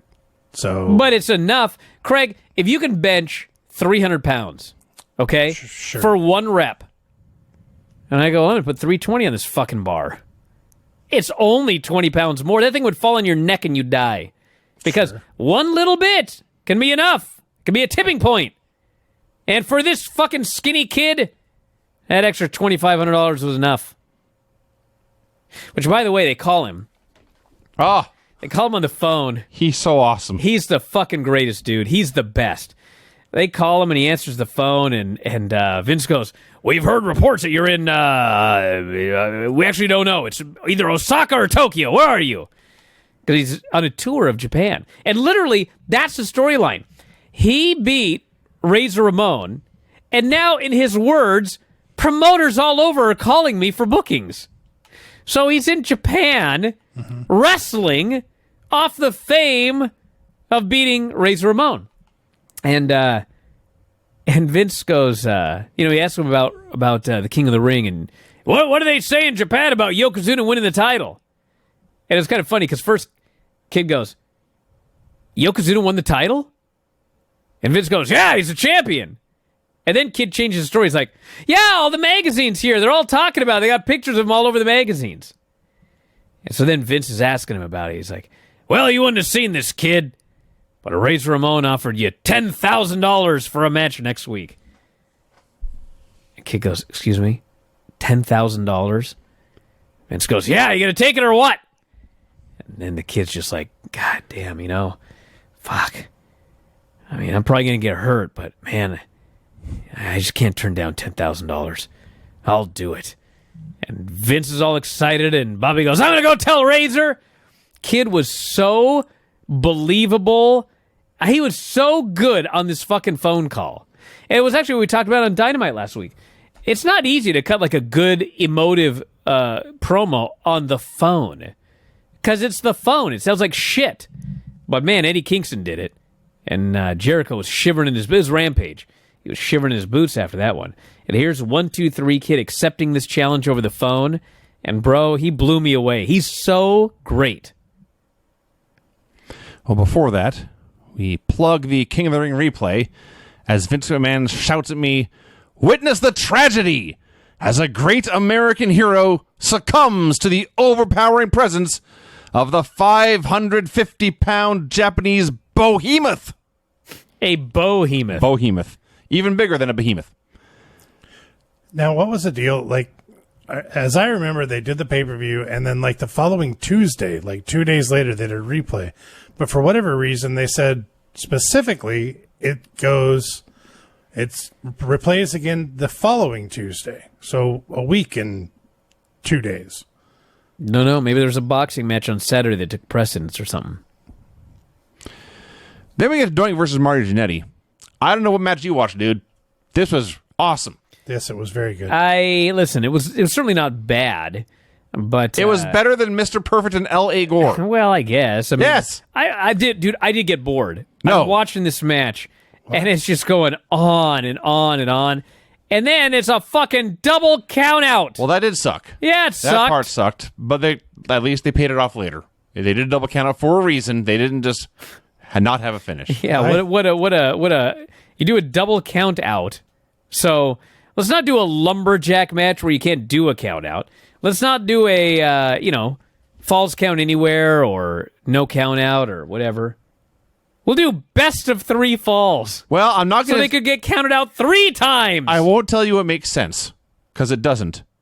But I will say, when I realized I will not only get to see them wrestle again, I'll get to see them wrestle at least twice more, I was very happy. All right.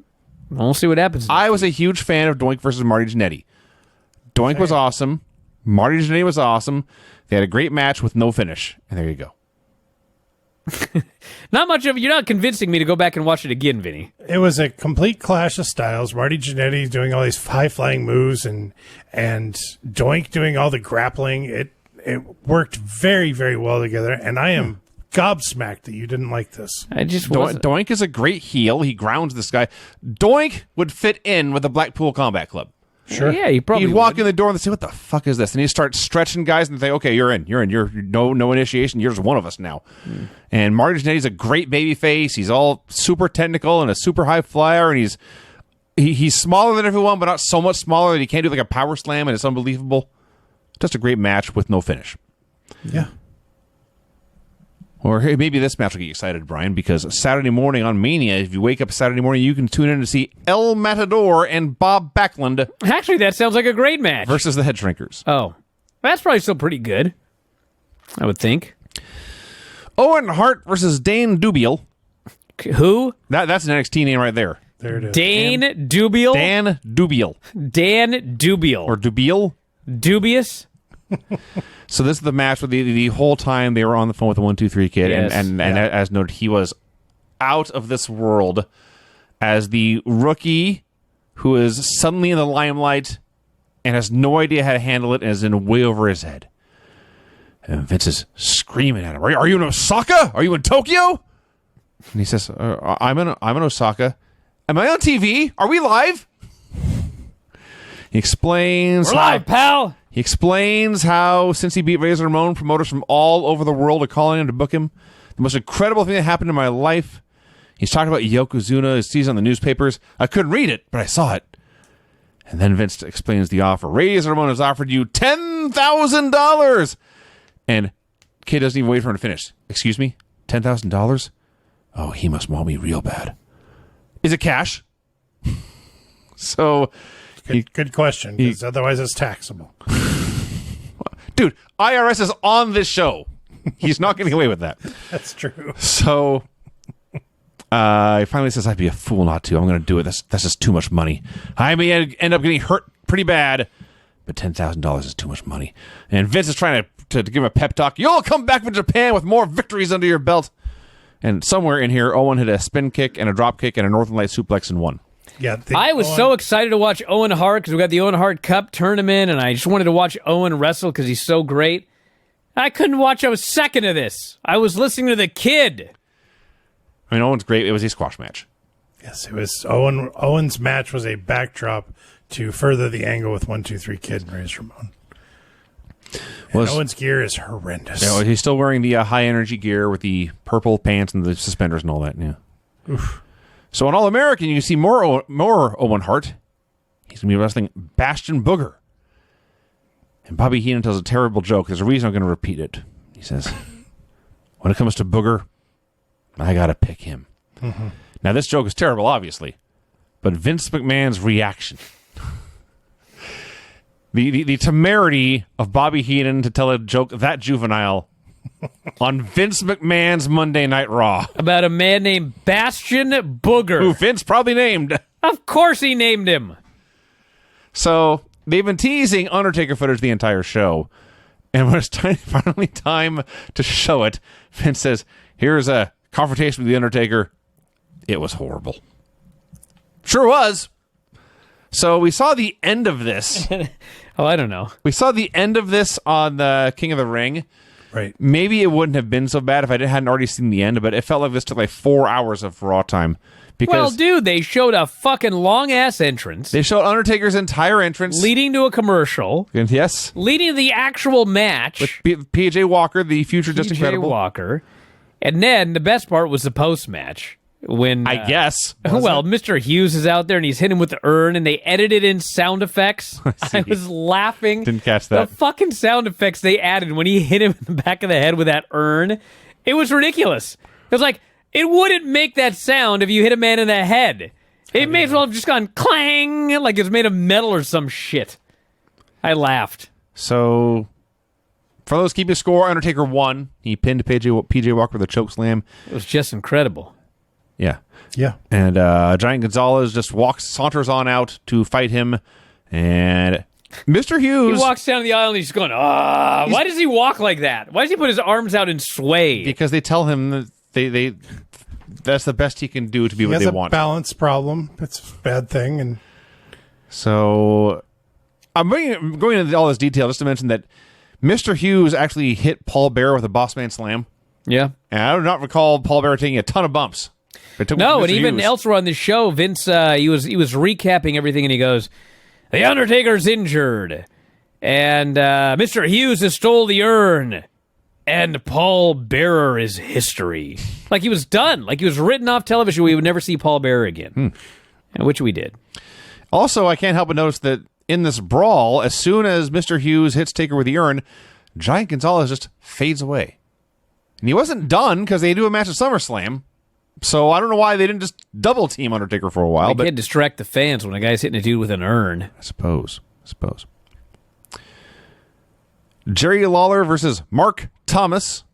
It's also clever, too, because if you watch the angle, when Mr. Hughes first got the urn, there's like dents all over it. Yeah, yes. And then he whacks Undertaker and he whacks Paul Bearer. And then Vince goes, "Look at that urn! He dented it on their heads." And I was like, you can't fool me, fucker. That thing was dented going in. But Vince tried to pull the wool over our eyes. So it's Jerry Lawler versus Mark Thomas. Lawler is wearing pink and black to mock Bret Hart. Mark Thomas is huge and jacked, has a sweet mullet, and may sell worse than Giant Gonzalez. Which I don't think is possible. Does he sell worse than Omos? He's way up there, man. No, he did not sell worse than Omos. Yeah. But he was bad. So Heenan comes back. He went to tell Razor that his challenge had been accepted, but while he was backstage, he spoke to Mr. Fuji, who has revealed the plan for the celebration. On July 4th, he's going to challenge any American professional athlete to try to body slam Yokozuna. And they explain, in case you can't figure this out, he wants to embarrass every American athlete in the world. So Lawler hits a pile driver on Mark Thomas. And that's not enough. He does a standing fist drop as well. And he drops his fist on this man's head. And seconds pass. And then Mark Thomas says, "I'm ahead." Mark Thomas is no good. At least he was named Mark Thomas, not L.A. Gore. So next week, they are back in Poughkeepsie. With Marty Jannetty versus Doink. Yes, Brian, it is 2 out of 3 falls. 2 out of 3. Hudson Civic Center. It's fucking dumb. And the rematch, Razor Ramon versus the 1-2-3 Kid. Which was 6 fucking weeks ago. Yeah. God, doesn't seem that long ago, but man, they slowly build this thing up over 6 weeks for this rematch. Yeah. All on Raw, too. They told a story. They did tell a story. It was actually the Kid that told this story, and he did a fabulous job with it. He was the star of the show, I won't lie. Yes. Razor did fine, and Vince did a good job goading on Razor, but the real star of the show was the Kid. Yeah. 1-2-3 Kid. Well, there you go, everybody. That's it. Next week it's Raw 22 for those of you keeping track. And Vinny and I are going to be back. Right. We watched WWF Raw number 22, June 21st, 1993. You know what's really funny is this was a long time ago. 29 years ago. Was it not? That's correct. Yeah. Yes. I have not watched this episode in 29 years. MJF has been alive for fewer years than the years that have elapsed between me and the last time I watched this episode of Monday Night Raw. And man, when that 1-2-3 Kid jumped off that fucking rope and slipped and landed on his head on the cement, dude, it was the fucking weirdest thing. It was like I watched the show yesterday. Like, it just came flooding back to me. Like, I remembered every instant of it. And it was just bizarre. It's been 29 years. And I saw that, and it was like I was watching it yesterday. It must have, like, made quite a mark on me as a youngster to see this guy almost kill himself. Maybe that's why I decided we should do, shows at a gymnastics facility with a foam pit. But holy shit, this was a good show. Oddly enough, Sean Waltman just today tweeted out a picture of him moonsaulting Razor Ramon and said, 29 years ago today, Yeah. this changed my life. We're only 6 shows away from 29 years ago this week. Yeah. Which eventually we're going to get to because of these pay-per-views. Yeah. Well then, recap of Kid pinning Razor 6 weeks ago, I think it was. The upset win. Tonight, of course, is the rematch, along with Marty Jannetty versus Doink in 2 out of 3 falls.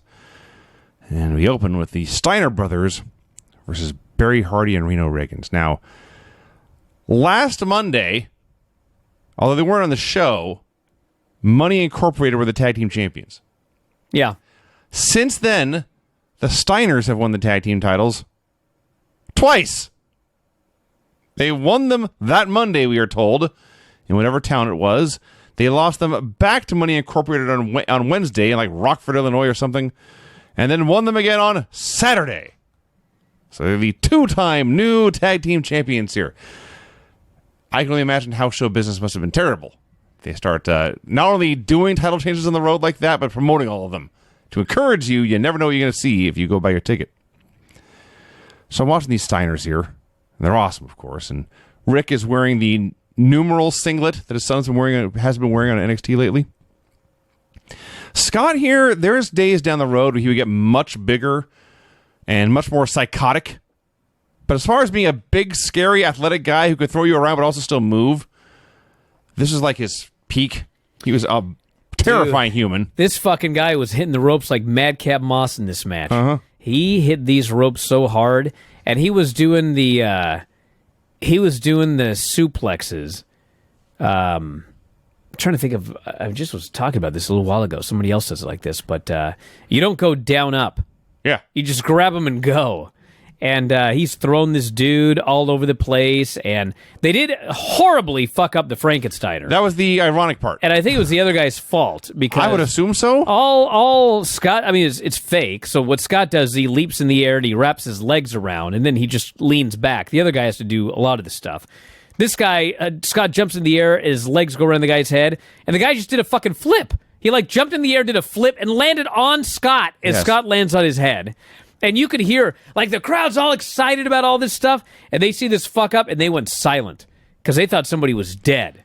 Well. And no one was dead, and Scott Steiner pinned the guy. But you got to remember, like, Scott Steiner, we reviewed all of those old Nitros and WCW stuff. And, you know, in the beginning, he was just Scott Steiner. And then he became Big Papa Pump during the time that we were watching the show. And if you recall, the very early days of Scott Steiner as Big Papa Pump, he was fucking horrible. Yeah. He was nervous. He had to find himself. Uncomfortable. Yes. Didn't want to, like, he was overly polite to the women because he didn't want to, be the character. He was, like, really nice to him and everything like that. And then something happened, and he just, like, figured it out, and then, the rest is history. But this Scott Steiner in 1993, just, really good wrestler who was just a baby face. I mean, there's like nothing special about him outside of his work. Outside of his immense physical talent. Sure, but like, he doesn't have any special personality. He didn't He's have any a guy. special promos. He's a wrestler. Yeah, nothing He like wears that. a Letterman's jacket. Yeah. By the way, the guy you were talking about was Dalton Castle, Brian. Dalton, I thought the yes. same Dalton thing, yeah. Castle, yeah. Yeah, he's this match was fun. I mean, they threw these guys all over the place. Two geek jobbers. Possibly the most terrifying Frankenstein I've ever seen. I'll be honest with you. We see a lot of squash matches on this Raw that we've been watching. This was a special one. Like, a lot of these squashes are just like, oh my... And we saw one on this show with Mr. fucking Hughes. Yeah. That was the most boring fucking match I ever saw in my life. And the fans are chanting boring during the match. And that's like never your good. average Raw squash match in 1993. But the Steiners decided, fuck, if we're going to have a squash match, we're the champs. We're going to fucking make ourselves look like $1 million. And boy, did they ever. They looked awesome. It is amazing they're on this company, on this show, in this year. Like, they're awesome, so it works, but just stylistically, they don't have anything in common with anyone else. There are no other wrestlers on the show. I mean, I guess you could say Brett or Mr. Perfect, but they're not amateur-style wrestlers. No. They're professional wrestling-style yes. wrestlers. And these guys they are shooters, but that's their gimmick, and there's nothing else to their character. They just go out and destroy people, and they're awesome at it. They are an anachronism, but it works because they're awesome. Doink versus Marty Jannetty, 2 out of 3 falls. You know what I noticed about this match that I know neither of you are going to mention? The unicycle? No, I noticed it like, I don't know what it is nowadays. I don't know if because there's so many short-haired wrestlers or if because you do have long hair, like Seth Rollins, you just wet it before the match. But this was a best of 3 falls match. I don't know how long it went, but they went a while. 20 plus. I'm And sure. by the end, Marty Jannetty's hair is just fucking soaked in sweat. Yep. And I remember this used to happen all the time when I used to watch wrestling. It would be like, Shawn Michaels, he always came out with like his dry mullet, and then he'd do this long match, and then his fucking hair is just like soaking wet by the end, and he's sweating everywhere. I don't know if it was like, supplements or whatever that these guys took in the 90s. Sure. Or what it is, but I feel like I don't see that as much anymore. And these guys are working their asses off, and they are doing long matches, but I just don't feel like I see the guys go in with their hair dry, and then 12 minutes later, they're fucking drenched. And boy, Marty Jannetty was drenched by the end of this match here. Well, you are talking New York in June, so... That's also true. Yeah. So, as noted, Doink came out on a unicycle, and if you missed this, Bobby Heenan informed you by screaming, "Yes! A unicycle!" And by the way, he's been doing this character for a while, and it just dawned on him that he could ride a unicycle. Yeah. And he rides a unicycle down to the ring. What? Maybe he's been practicing. Apparently. And Doink's been around like 6 months now. Hey, listen, I've never ridden a motorcycle or a unicycle or a motorcycle. Sure. But I did teach Paisley to ride a bicycle, and it was not overnight. It did No. take a little while. Yeah. So it's possible when he first became Doink, Vince was like, I want you to ride a unicycle to the ring. And he got on that fucking thing and fell on his ass and was like, fuck, I'm not riding this fucking thing. And then Vince kept pushing it, and he kept practicing, and this was the first day he was able to do it. That's possible. I guess. So we know that he can ride a unicycle, but I don't know if Cora Jade can skate. She has briefly skated. She has. There was one She point- stood on the thing and scooted like 3 feet down the ramp. I'm not sure that counts as skating. You want to do a 720? Well, no, but I mean... I don't know. She used to come out carrying the skateboard. in a way that you never would carry a skateboard. At some That was point, part of the problem. At some point, she's able to put the skateboard down, put both feet on it at the same time, move forward a distance, Well, and then get I off. could fucking do that. I'm not a skater. Yeah. Anyway, So He rode a unicycle. And they have this match, and the first fall is non-stop action. And they are running all over the place. And Marty is constantly outsmarting this clown. They do one crisscross What spot. a horrible thing to say about the man. What's that? That he's a clown. He was a clown. Doink the clown was a clown. Well, I guess he was a clown. Or True statement. as Vince calls him sometimes, the Doink. Which always makes me laugh. So they do a crisscross spot, and Marty throws in the brakes, and Doink just keeps running like an idiot. And every time Doink tries a backdrop or a reverse monkey flip, Marty stops running and kicks him in the face or punches him in the head or whatever. He's way ahead on points in this first fall. And then he misses a corner charge, and Doink goes up top, hits the whoopee cushion, and wins. Yeah. Pinned him clean. It was clean. Best of 3 falls. It was best of 3 falls. There's more to go. But this first fall, we talked about this in the Ruby Soho Riho match, how Riho got beat, but it did not look like a geek because she couldn't put Ruby away. Marty looked like a geek in this first fall because Doink took everything and shrugged it off and hit him with one move. I had no problem with this finish at all. It was very decisive. Marty Jannetty got beat. That is for sure. But I did have a problem with the final fall, which we'll get to. Yeah. Second fall. So Doink's in control. Vince is reading off all the pro athletes who are going to try to slam Yokozuna on July 4th. So Marty goes up top, but Doink is too far away. And I'm not sure exactly what happened or who was on the wrong page, but Marty just calmly, the ref is counting, so Marty has to jump down. So Marty just jumps down, and he crouches in super kick position, and he waits. And he waits. And he waits. And he waits. And Doink fights to his feet and stumbles around and slowly turns around, and Marty hits a super kick of complete and utter death.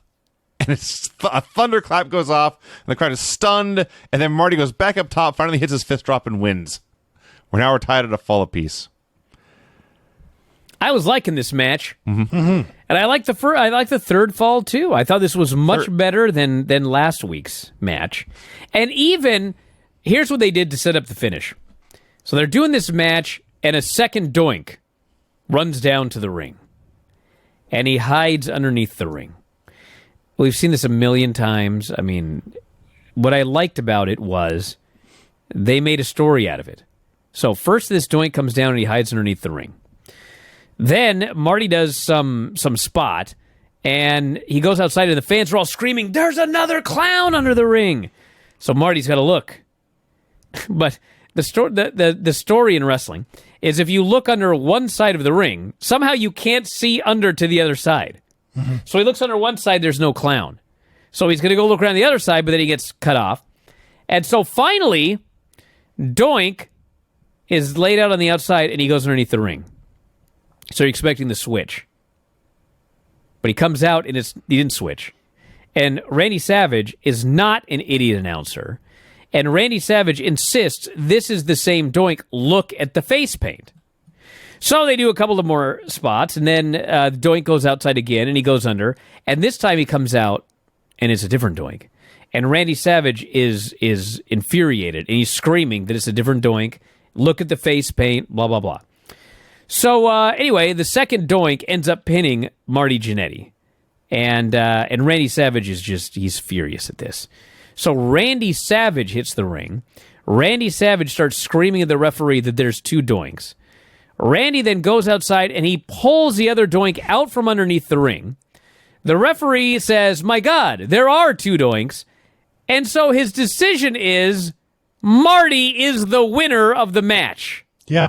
Fuck me, what a shitty finish. After all that, that's the finish you came up with? At the very least, it should have been the referee sees that there's two Doinks. The ref says, this match must continue. Doink starts yelling at the ref. Marty runs the real Doink into the fake Doink. The fake Doink falls off. Marty does a reverse rolling cradle, pins the Doink, and then Marty actually pins the guy to get the win. This was like just a bullshit. You won because the other guy had a second Doink. It was a disqualification. There was interference. I thought it was stupid. Why not just give Marty the win? Why can't he pin Doink? I don't know. I was just... Especially because this was a best of 3 falls match to make sure we had a winner after the bullshit finish that they did last week. That's fair, yeah. Yeah. Whatever. It was a good match. Yep. Yeah, they did something different in each fall. The third fall was all submission based, as noted. Doink Because they were tired. Well, they were very tired as well. But Doink is an accomplished grappler. He knows how to take a man apart. And so yes, Jannetty wins, and I guess I'll just move on. I don't know where this goes from here. Well, I presume, I don't know. I mean, it almost seemed with Savage in the ring with Jannetty and the two Doinks, they were setting up a weird tag match. Mm-hmm. Or Savage and the Clown on the road. I don't know. I don't know. Yeah, it was all very strange.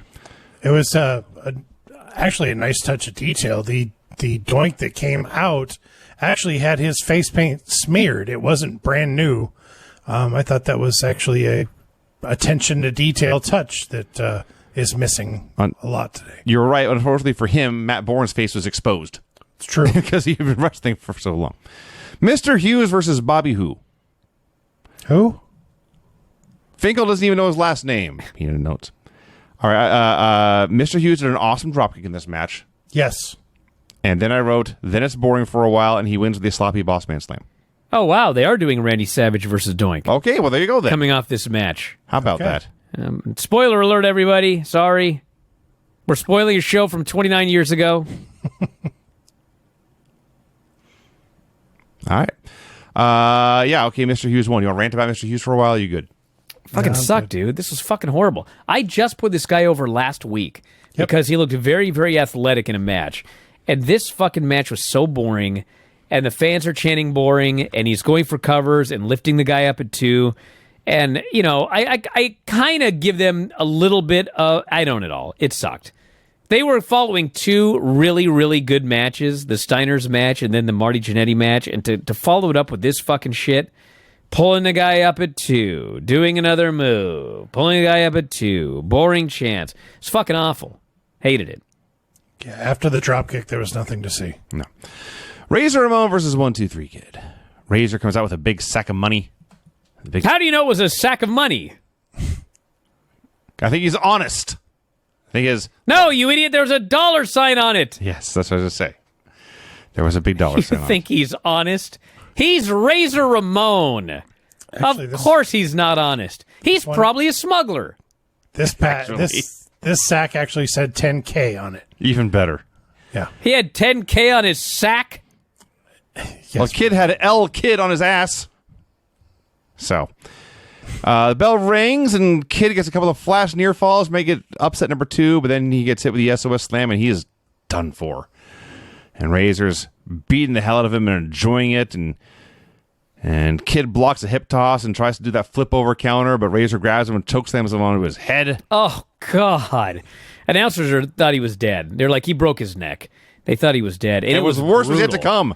Well, you got to think about also, I mean, yeah, it was worse what happened when he fell off the rope, but I don't know if people, you know, we may have new listeners, but it was not till about 1999 that WWE switched their rings. These rings were fucking hard as a fucking rock. And what happened, coincidentally, is that Vince McMahon started doing matches. Yeah. And shortly after he started working, they revamped all of their rings to make them softer and more bouncy. Interesting. But this ring was not soft and bouncy. It was hard as a fucking rock. And, bro, this guy took that choke slam on the back of his head, and I thought, that's it for this guy. I mean, I knew it wasn't it because, like, he kept wrestling and everything. Yeah, for a long time. But it sure looked like it was bad at the time. This match was fucking great, by the way. The first part of this match where Kid's running wild, and he's hitting all these spots, and Razor will go for something, and Kid will counter it into something else. This was good shit at the beginning of this match. Then he was killed. He was killed, so takes the back superplex and rolls outside, and so Razor goes to pull up the concrete and hit the Razor's edge out there and murder him. Kid escapes that and goes to the top rope, and whatever he was going to try, his feet slip out from under him. He totally undershoots his target, and his face lands on the cement from the top rope. Now, Brian, you mentioned when you opened the show how vividly you recalled this. Oh, yeah. I had zero memory of this. What? And so when this happened, I Oh, my God. screamed like a banshee. Can't believe he ever wrestled again. Let alone, I can't believe he continued this match. Like, his head hits the ground. It's brutal.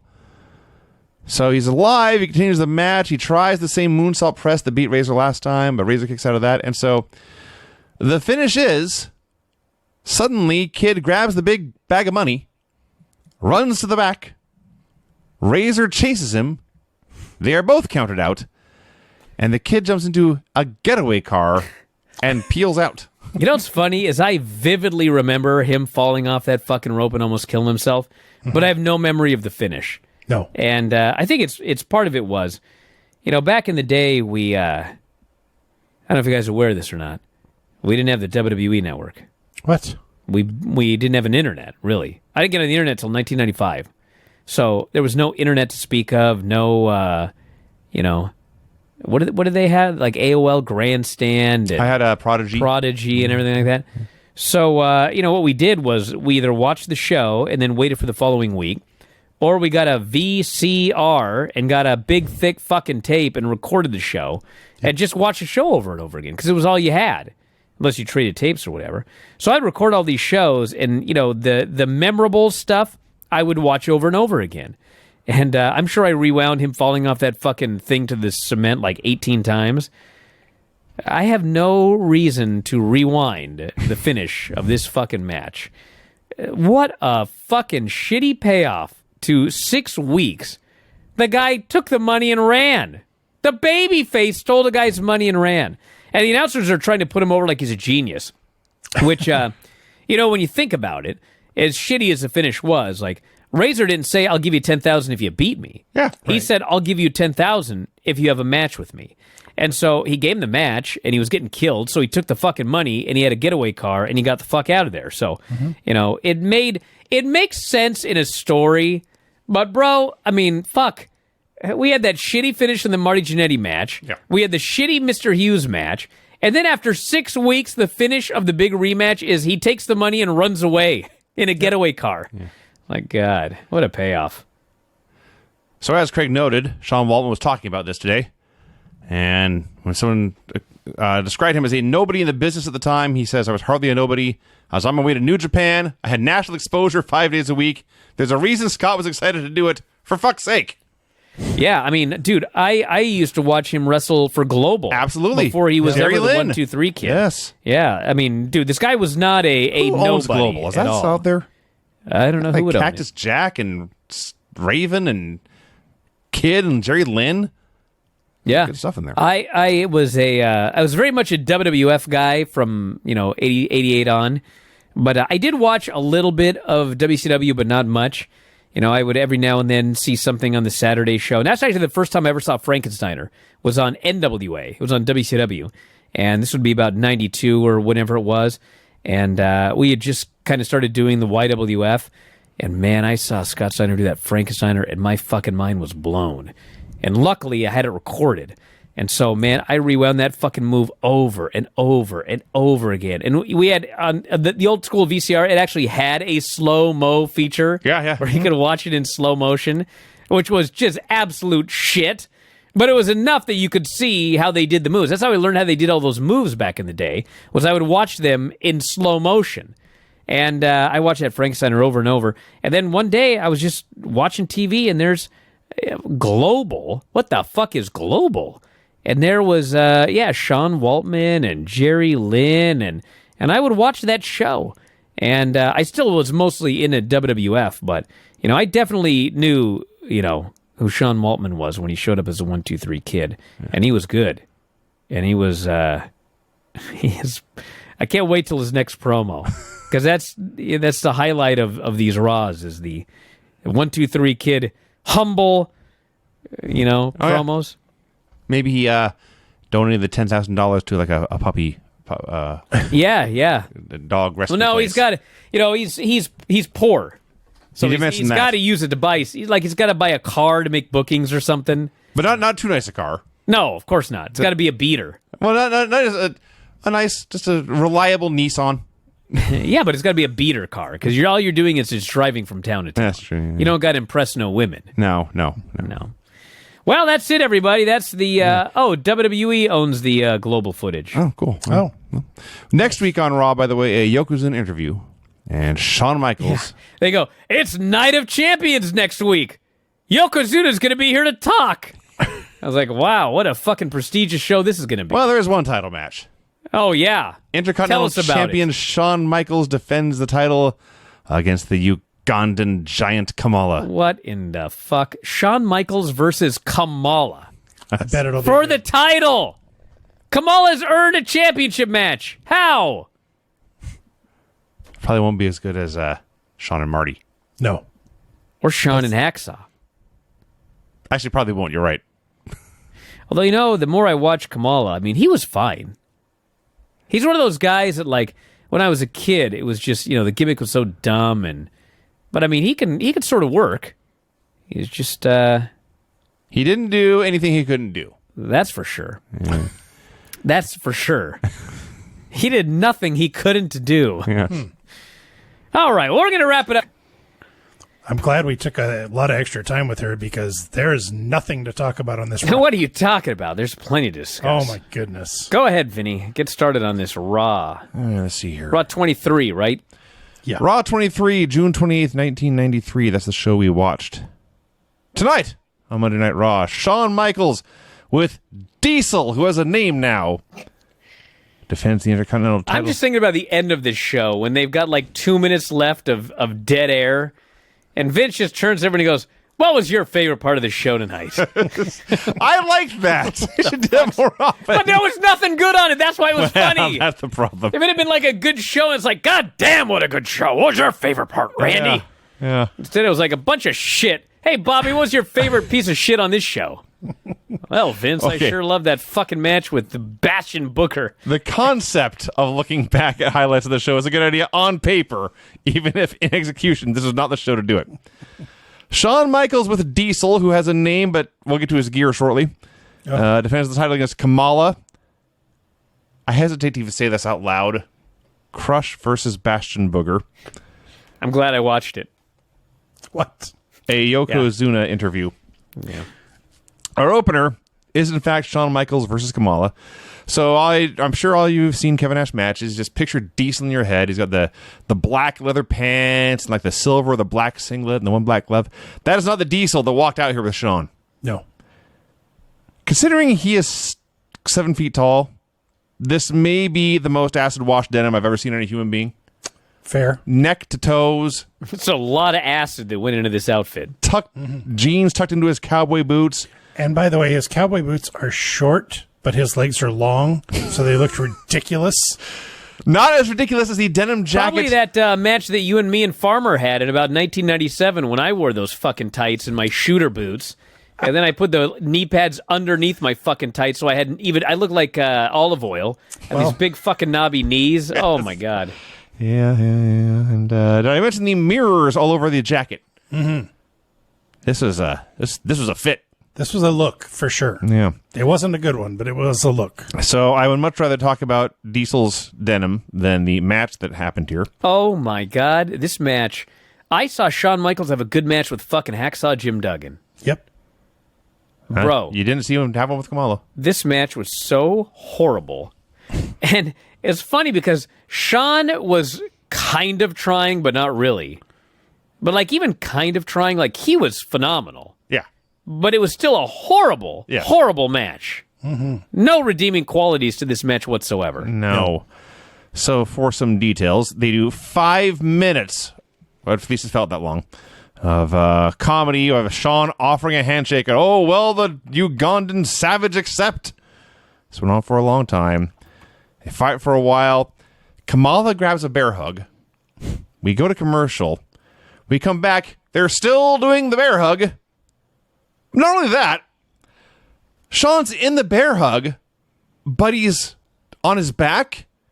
And so the ref is like counting pins, and Shawn's got to roll over and lift his shoulder up. So Kamala knows how to pin guys when he's hugging them. No, I think it was supposed to be an accident. I see. He didn't really know what he was doing. So they did a spot where Kamala missed a high knee in the corner.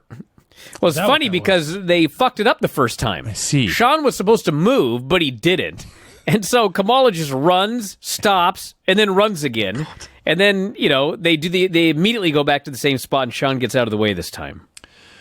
I was just trying to think of when Kamala has ever hit a high knee in the corner. But That must be where Triple H found it. I'm sure Triple H watches Kamala tapes. So the I announcers... watched Shawn Michaels tapes. No, that's actually true. The announcers are bored out of their minds, plugging all the athletes who will try to slam Yokozuna on Sunday. This is the go-home show for the Stars and Stripes Challenge. Well, sometimes I think when they have something to talk about and really promote, they purposely do boring shit. So you're like fucking bored and you just listen to the announcers talking about the USS Intrepid and Yokozuna and Actually, not the dumbest thing you've ever said. I think that's actually what it is because I mean, there's no way they thought this was going to be like compelling television or the main event. Thank God the Monday Night Wars came in. So by the end, once again, Kamala can't figure out how to pin him. The ref is trying desperately to explain to Kamala. He says, "No, look at me." And the ref rolls over on his back and counts 3. I laughed my ass off If at only that. Red Shoes had been there. He would have done even better. So Diesel gets in the apron. Kamala's distracted. Shawn hits a super kick to the back of the head and pins him. Yeah. The only thing of note, this may have been the first match he ever won with a super kick. And Could have been, yeah. Yeah, and afterwards, Kamala no-sells everything, jumps up and attacks Shawn, so Diesel lays him out because he's a bodyguard and they gotta get that over. So there you go. This fucking blew. Oh, awful. How long has Kamala been wrestling? And he doesn't know how to shake hands. He doesn't know how to pin. Come on. Yeah, I mean, Fucking gimmick, bruh. just because I mean, without the gimmick, what does the guy have? something, he's big, he can move a little. He can. Did you watch this He match? did a leapfrog. Not in this match. He Not can't even do he's not even the biggest guy on the show. No, but he didn't have the worst match. He's actually one of the smallest. He don't have the worst match in the show either. Well, Shawn Michaels didn't have that. That helped. So they're promoting the Stars and Stripes challenge. I just love this voiceover. They do the dramatic, it's black and white, I think, and they do the dramatic pan up from Yokozuna's feet up to his giant thighs and his gut and his arms are crossed. He's all mean. Hulk Hogan couldn't slam him. And he squashed all other challengers. So Vince goes to interview Yoko and Mr. Fuji. Vince's first question is, are you just trying to embarrass American athletes? And Fuji essentially says yes. And so Vince asks, are you just trying to demean American athletes? Like, that's the same question. Hey, listen.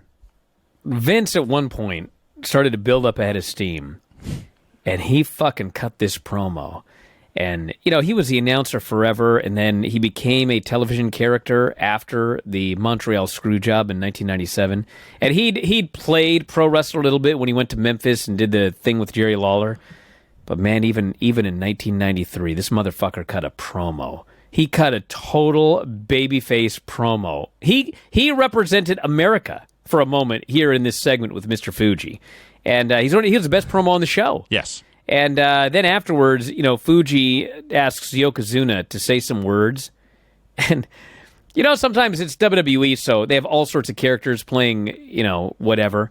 And usually the wrestlers that they make play a Japanese wrestler, for example, they've got to do the fake Japanese accent or whatever.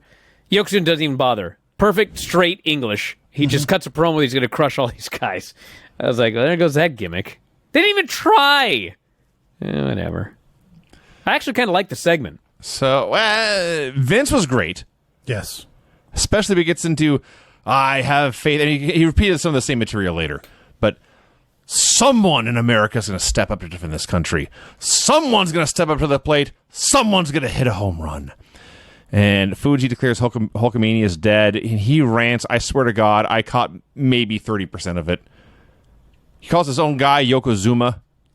Promises he'll retire. We had Yokozuna. We had Yokozuno.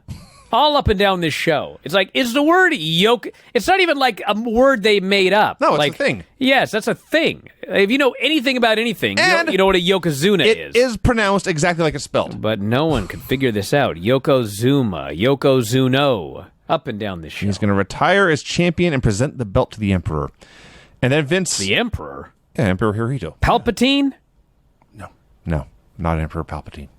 That'd be too bad, because that would have been pretty cool. You know you're right. I am right. It would have been Can you imagine when they did that if higher Yokozuna power- had presented the WWF Championship belt to Emperor Palpatine? If they did I can't deny it. That would be cool. That higher power angle ended up being Vince. That fucking hooded figure pulled off his head. It's Ian McDermott or whatever the fucking guy's name was, the actual Emperor, and he was a character for a year. It would have been fucking awesome. Just like they used that actor on Lucha Underground. Dario Cueto. Dario Cueto was awesome. God damn, that would have been so much better. So I forget if it was Vince or Fuji who asked, but they asked Yoko, do you have anything to say? And he did. I don't want to say he looked caught off guard, but he just took a second to collect his thoughts. And then, as you noted, he spoke in his Rodney voice. American athletes are like American products. They are no good. And Vince leads the crowd in USA chants. And yes, Vince was a tremendous babyface in this segment. That is true. We get promos from a bunch of the athletes who are going to be the... I was expecting like subpar or something like that. And he just chose, they're no good. So many of the athletes who are going to be at the boat thing. Slam promos. Yokozuna. Yeah. George Martin of the New York Giants was a much better promo than Mr. Fuji, capping this up. Jim Campen of the Green Bay Packers is talking about the grizzly bears he likes to hunt. Slamming Yoko will be no challenge to Tonka. Says he's what, you slam bears? Dude, unlikely. I don't think he did. For a fact, I'm confident he did not. I'm just telling you what he said. There was a story in the Seattle Times. There was a bear. I hope that's not the whole story. It was Capitol Hill? It was a black bear that had been running rampant around Issaquah. Not like killing folks or anything like that, but it kept eating out of people's garbage cans. Yeah. And the issue was it was eating human food, and it became grossly obese. Yeah. I'm like, of course it did. Yes. What does that tell you? They had to quote, this is the quote. It was like a WWE statement. The bear was lethally removed. Well, there you go. And by the way, I don't know this 100%, so please don't write some fucking article about this on the internet. But the other night, I don't know if it was on SmackDown or it was on Raw. I think it was on Raw. But they did one of their 85 post-match angles. And one of the announcers explained, maybe it was Seth Rollins. I think it was Seth Rollins attacking Cody. He goes, Seth Rollins has attacked Cody. I'm sorry, assaulted. And then he just kept going. And I was like, that was fucking weird. And I went back and listened to it again. And sure as shit, he goes, Seth Rollins has attacked Cody. I'm sorry, assaulted Cody. And then he just moves on like a... And I thought, is this fucking word banned? And so I asked someone there, and unofficially, they also believe that you can no longer say the word attack. What? And I don't even want to say this because it end up a story, but you know, they basically said like Russia attacked Ukraine, so we don't want to use the word attacked. Now you have to say assaulted. I was like, what? Also a crime, by the way. Well, yeah, but I mean, it was just bizarre. It was so. That's my point. It was so weird that he said the wrong word and then apologized. I'm sure he was getting angry, yelling in his ear. It was just bizarre. Panicked. So anyway, I don't think you can say attacked in WWE right now. Are they out of other problems? What? No. Well, they have many problems, but that's for sure. That's for sure. The Smoking Guns face the dream team of Iron Mike Sharp and Barry Horowitz. What a boring fucking match. Oh, you're wrong. Oh, how can you ever see a match with Iron Mike Sharp is boring? Because I watched it. I watched this whole thing and God, we need another Iron Mike Sharp right now. We do? Yes. Just so he can do crisscrosses and bellow with every step. Rah, rah, rah, boing, rah, rah, rah. Well, boing, he was rah, rah, loud, boing. yes. Yes, that was entertaining. And Barry gets in there, he's throwing these awesome Northern Lights suplexes. Dude, I watched Kamala. Well, I know. You watch NXT 2.0, and this is what amuses you? Yes. Whatever. They're also better wrestlers than anyone in NXT 2.0. Well, that's true. It's a low bar. Oh, they're working over Bart forever, and then it's funny. And no, he's not better than Roxy. That's true. Sorry. Horowitz is. All right. So they're working over Bart, and Bart he ducks the double clothesline, and then comes back and lays out only Barry. And so Mike is just standing there, and Mike just turns and walks away. So it's finally time for the actual hot tag, and Randy Savage, grizzled veteran, notes, God, these guns tag each other really hard. Yes, they do. And so they end up pinning Barry with a powerbomb elbow smash thing. The wrong team won here. Dude, the wrong viewer won. Wait a second. No. The announcers debate where 1-2-3 Kid is hiding after he stole the money last week, and they re-air that finish. Now, did you catch what was said on our board? Apparently, Waltman did a podcast just within the last couple of weeks, and he knocked himself silly. Yes, I was told about this the next day. So I think what's supposed to happen was he was supposed to do the dive off the post, lay out Razor, grab the money, and run. But he slipped off the post, and he fell and fucking landed on his head. And then, once he was knocked out, like, he didn't know what was going on. He didn't know where he was. Right. And so Razor is like, he's trying to yell at him, just take the money and run! Just take the money and run! And, you know, eventually he took the money and ran. But he had to have his hand held into that because he didn't know what the hell was going on after falling off. So he got a concussion. And, of course, back then when you got a concussion... You just work the next night. You know, he's advertised for Raw in a match next week, so just go. So Vince then goes to interview Money Incorporated. And to start, he's a complete dick, burying them for losing the tag team titles. And Irwin notes they have a return match. They'll regain the titles. They make money, and they keep money tax-free, of course. This was actually a very brilliant segment here. Yeah. Yeah. Because then it's DiBiase's turn. DiBiase, out of nowhere, can't help but start mocking Razor Jabron. Well, he says, this Razor, what's his name? And then IRS goes, Razor Jabron. Yes. Like, 1993, he called him Razor Jabron. Yeah. And then as DiBiase notes, and this is a quote, the guy is totally stupid. And man, when he said the guy is totally stupid, I know we talk about, you know, crowd sweetening and everything like that. And there is crowd sweetening, but it's very obvious usually what it is. It's just like cheers or boos. When this fucking guy said that Razor was stupid, the fans were like, oh my God. I can't believe... They were aghast when he said that. And they decided they liked Razor more. Yep, and they started chanting Razor's name. This was a brilliant babyface turn. Well, on top of that, as DiBiase is running down the whole storyline here about how Razor lost to a kid he never should have, DiBiase said the name Razor Ramon correctly like 50 times. Yeah. And how many times do I watch NXT and I have no idea who the people on screen are? DiBiase is making sure I know who Razor Ramon is over and over and over and over again. And he's a guy, by the way, that you know who he is anyway. Yeah. He's not some noob. He's been a main eventer. Yeah. So they start going back to the Steiners, how they went to that simpleton Michigan University. Razor Ramon probably went there. He can team up with them with 3 Steiners, Mo, Larry, and Curly.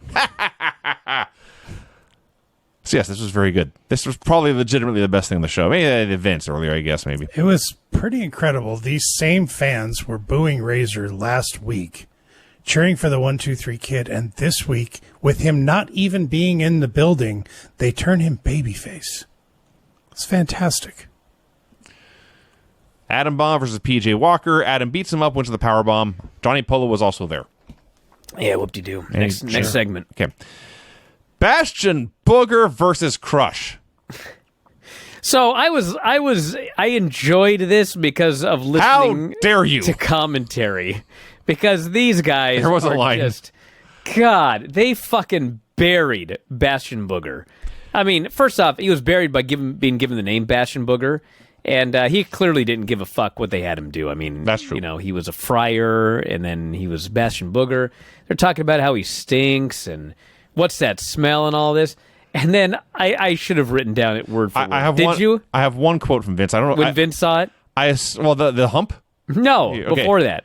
I don't know that. Okay, so Bastion Booger, he ends up outside, and there's like a close-up, and he looks up, and he goes, ah, because he's always doing these weird voices. And Vince absolutely, matter of fact, very quietly just says, he is, in fact, a very ugly man. Yes. This Booger. I laughed, and I laughed, and I rewound. It was so, like... It wasn't even like he was trying to insult the guy. It was like he was a scientist. He is factually a very ugly man, this Booger. The line I wrote down is later when Vince is talking about his physique. And this is a quote. Look at the flaps, if you would, hanging from the lower abdomen of Bastion Booger. You were right. The commentary was the highlight. By far. They also claim... Crush and Bastion Booger. Dude, this sounded awful on paper and was 100 times worse. Listen, I'm sure this Bastion Booger fellow was a nice enough guy. I actually have no idea. I just like to say that. But he fucking would not go up for anything. No.